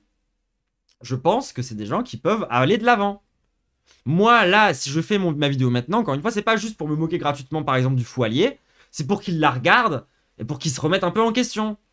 Parce que la vérité, c'est qu'il n'y a pas que les mecs misogynes de la communauté d'Anieras qui ont trouvé sa vidéo insupportable. Il peut pas juste réduire les gens qui sont en colère avec sa vidéo avec les misogynes toxiques à la côté de Danieras. Du coup, bah voilà, moi je fais ma vidéo comme ça, réponds à des vrais reproches. Tu peux pas esquiver, voilà. D'où ma critique. Bad Mulch, bon, j'ai du mal à y croire que ça va aller mieux, mais Bad Mulch aussi, peut-être un jour il sera basé. On croise les doigts. Et moi la vérité c'est que les féministes libérales, bah, il va falloir qu'on taffe pour comment dire. Le féminisme libéral, encore une fois, pour moi c'est un truc qui a des failles. Et une fois que tu te rends compte de ces failles, il y a plusieurs choix quoi. Soit tu vrilles raciste, fémo-nationaliste, soit t'es obligé de vriller genre vers du marxisme ou du matérialisme. Ou tu deviens une rat femme qui vire transphobe comme Stern ou Moutot, tu vois. En fait, pour moi, comment dire, le féminisme libéral, c'est comme genre la Macronie, c'est un truc qui va forcément dégénérer, tu vois. Après voilà, faut que ça dégénère bien ou mal. Mais du coup voilà, moi je fais pas cette vidéo parce que je déteste Nathalie et que j'ai envie de la voir mourir et que j'ai envie que, en fait, je veux lui voler tous ses viewers. Ouh là là, la vilaine troublante acide qui décide de lui voler ses viewers. Moi, ce que je dis, c'est que justement, j'aimerais bien que cette meuf, elle fasse son chemin. Elle se rende compte des problématiques structurelle fondamentale de sa vision de la politique et de sa façon de faire de la politique, du fait qu'à travers sa façon de faire de la politique, elle reproduit des violences structurelles qui sont assez insupportables, en particulier au sein de notre propre camp, et que c'est pour ça qu'elle a été virée de Furax en fait. Du coup, vu qu'elle s'est retrouvée virée de Furax, peut-être qu'elle va écouter ce que les gens ils ont à dire. Parce que moi je suis ouverte à la discussion en fait. Après là, t'as été turbo-violente avec des gens que j'aime bien, donc a priori, moi ça me met en colère, et du coup je suis un peu en mode vénéritude. Donc je vais pas être en mode bienveillance max, hein. Mais la vérité, si je vous dis ça pour les auteurs de VSS, bah justement vu que elle c'est à la fois une auteure de VSS et une white femme, il faut croire au fait que les white femmes ne le resteront pas toute leur vie. On est obligé d'avoir ce discours là pour tout le monde en fait, en espérant que le clash d'Arapi Nathalie ramène Nathalie du bon côté quoi. Écoute, genre on est obligé d'avoir cette posture avec tout le monde en fait la team. Parce que j'ai plus cet espoir mais on y croit. Bah oui, mais en fait, genre, il faut pas devenir comme elle. Il faut pas devenir comme elle. Il faut pas justement être en mode, voilà, il y a les misogynes contre les gentils féministes. Et en fait, du coup, il faut faire deux camps. On ne peut pas être comme ça. Genre, on ne peut pas être violent avec elle comme elle est violente avec nous, justement. On est obligé de lui dire, genre, voilà, moi, j'ai une critique de ce que tu fais qui est politique. J'essaye de pas t'insulter pendant que je l'ai, tu vois. Je ne te cancel pas. Je t'explique en quoi, genre, pour moi, ta vision de la politique est raciste et potentiellement transphobe, et qu'elle est, elle fait référence à de la pensée répressive, genre de la pensée féministe, même française, alors qu'on est loin d'être le plus basé à plein d'égards. Bah, normalement, on est censé y réfléchir justement à la justice réhabilitative, et toutes ces questions-là, en fait. C'est des choses, en fait, auxquelles on est obligé de penser si on veut réfléchir à la transformation de la société. Parce que ce qu'on cherche, c'est pas à faire plaisir aux sentiments des féministes en colère. Ce qu'on cherche, c'est à faire justice pour pouvoir vivre dans une société plus juste. Pourquoi tu penses que Mulch progressera pas? Mais si, je pense que Mulch progressera, bien sûr. Je trouve que le problème avec lui, c'est, pour le suivre, pas mal de ce qu'il a, peu d'interventions de personnes de gauche en désaccord avec lui sur la politique, pour être une multiple drama avec Danieras qui contribue à l'enfoncer. Mais en fait, pour moi, il est pris dans une forme de gauchisme qui fait qu'on ne peut pas lui parler. C'est très compliqué d'avoir un débat avec lui, et c'est très compliqué de le faire progresser. C'est plus pour ça que, genre, j'ai du mal à le voir, mais il faut y croire pour tout le monde. Et du coup, voilà, moi, ma critique que je fais là, aujourd'hui, à Mulch, au Foilier et à Nathalie, c'est que c'est des gens, il faut qu'on arrive à les convaincre d'être d'accord avec nous, en fait, hein. Parce que, en fait, c'est des camarades. C'est-à-dire que, si on n'arrive pas à les convaincre eux, qui est-ce qu'on va convaincre? Moi, je suis en mode, Danieras, leur stream, il y avait des trucs super red flag. Il faut qu'ils soient capables de l'entendre. Il faut qu'ils soient capables d'entendre la critique. On n'est pas en train de dire qu'il faut que vous soyez parfait, c'est bon, c'est calmez-vous, redescendez. On est en train de dire, voilà, moi mon discours c'est que genre, je comprends pourquoi vous avez fait ça, je comprends la pression, je comprends le harcèlement, je comprends tous ces trucs-là et tout. Je vous reproche pas, enfin, j'ai des trucs à vous reprocher, mais c'est bon. Je suis pas en train de dire que vous êtes les pires personnes sur Terre parce que vous avez fait ça.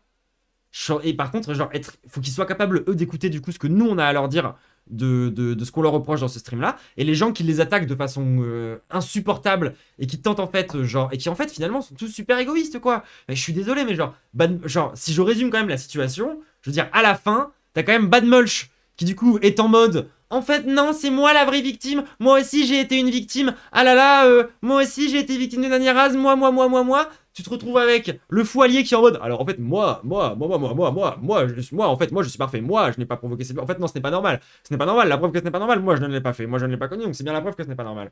Et puis du coup, ensuite, on a Nathalie qui du coup en fait décide juste de dire qu'en fait Dany c'est la pire personne sur Terre. Que en fait, c'est pas surprenant. Pour moi, c'est du détournement de Man Art Trash. C'est exactement le genre de discours qui font que on a du mal en fait à convaincre plein de gens, plein d'hommes en fait.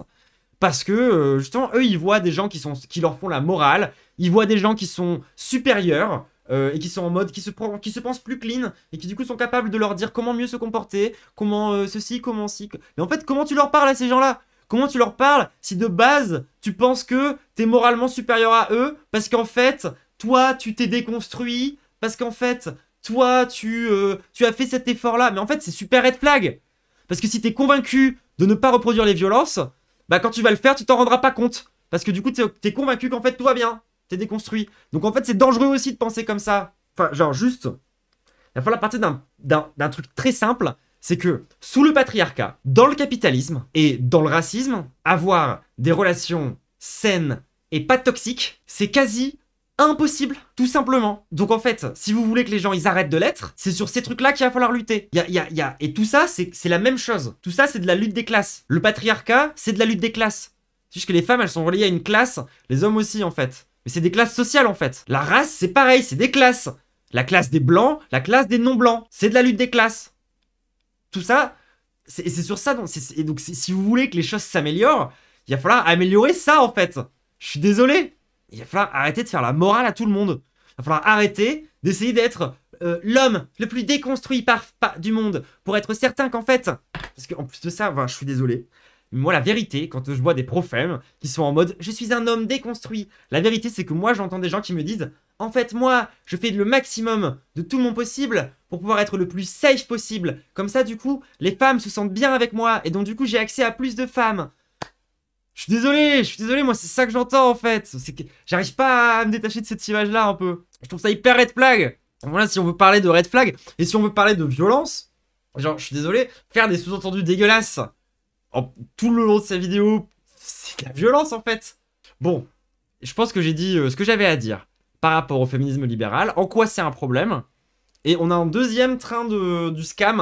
Donc si jamais vous voulez perdre tout votre argent pour avoir une émote nulle à chier, c'est votre moment. Bref, le féminisme libéral à la poubelle. S'il faut rentrer en bagarre plus que ça, on rentrera en bagarre plus que ça. Moi, ça ne me fait pas peur. Ça ne me fait pas peur. Je vous propose, on s'écoute un petit son.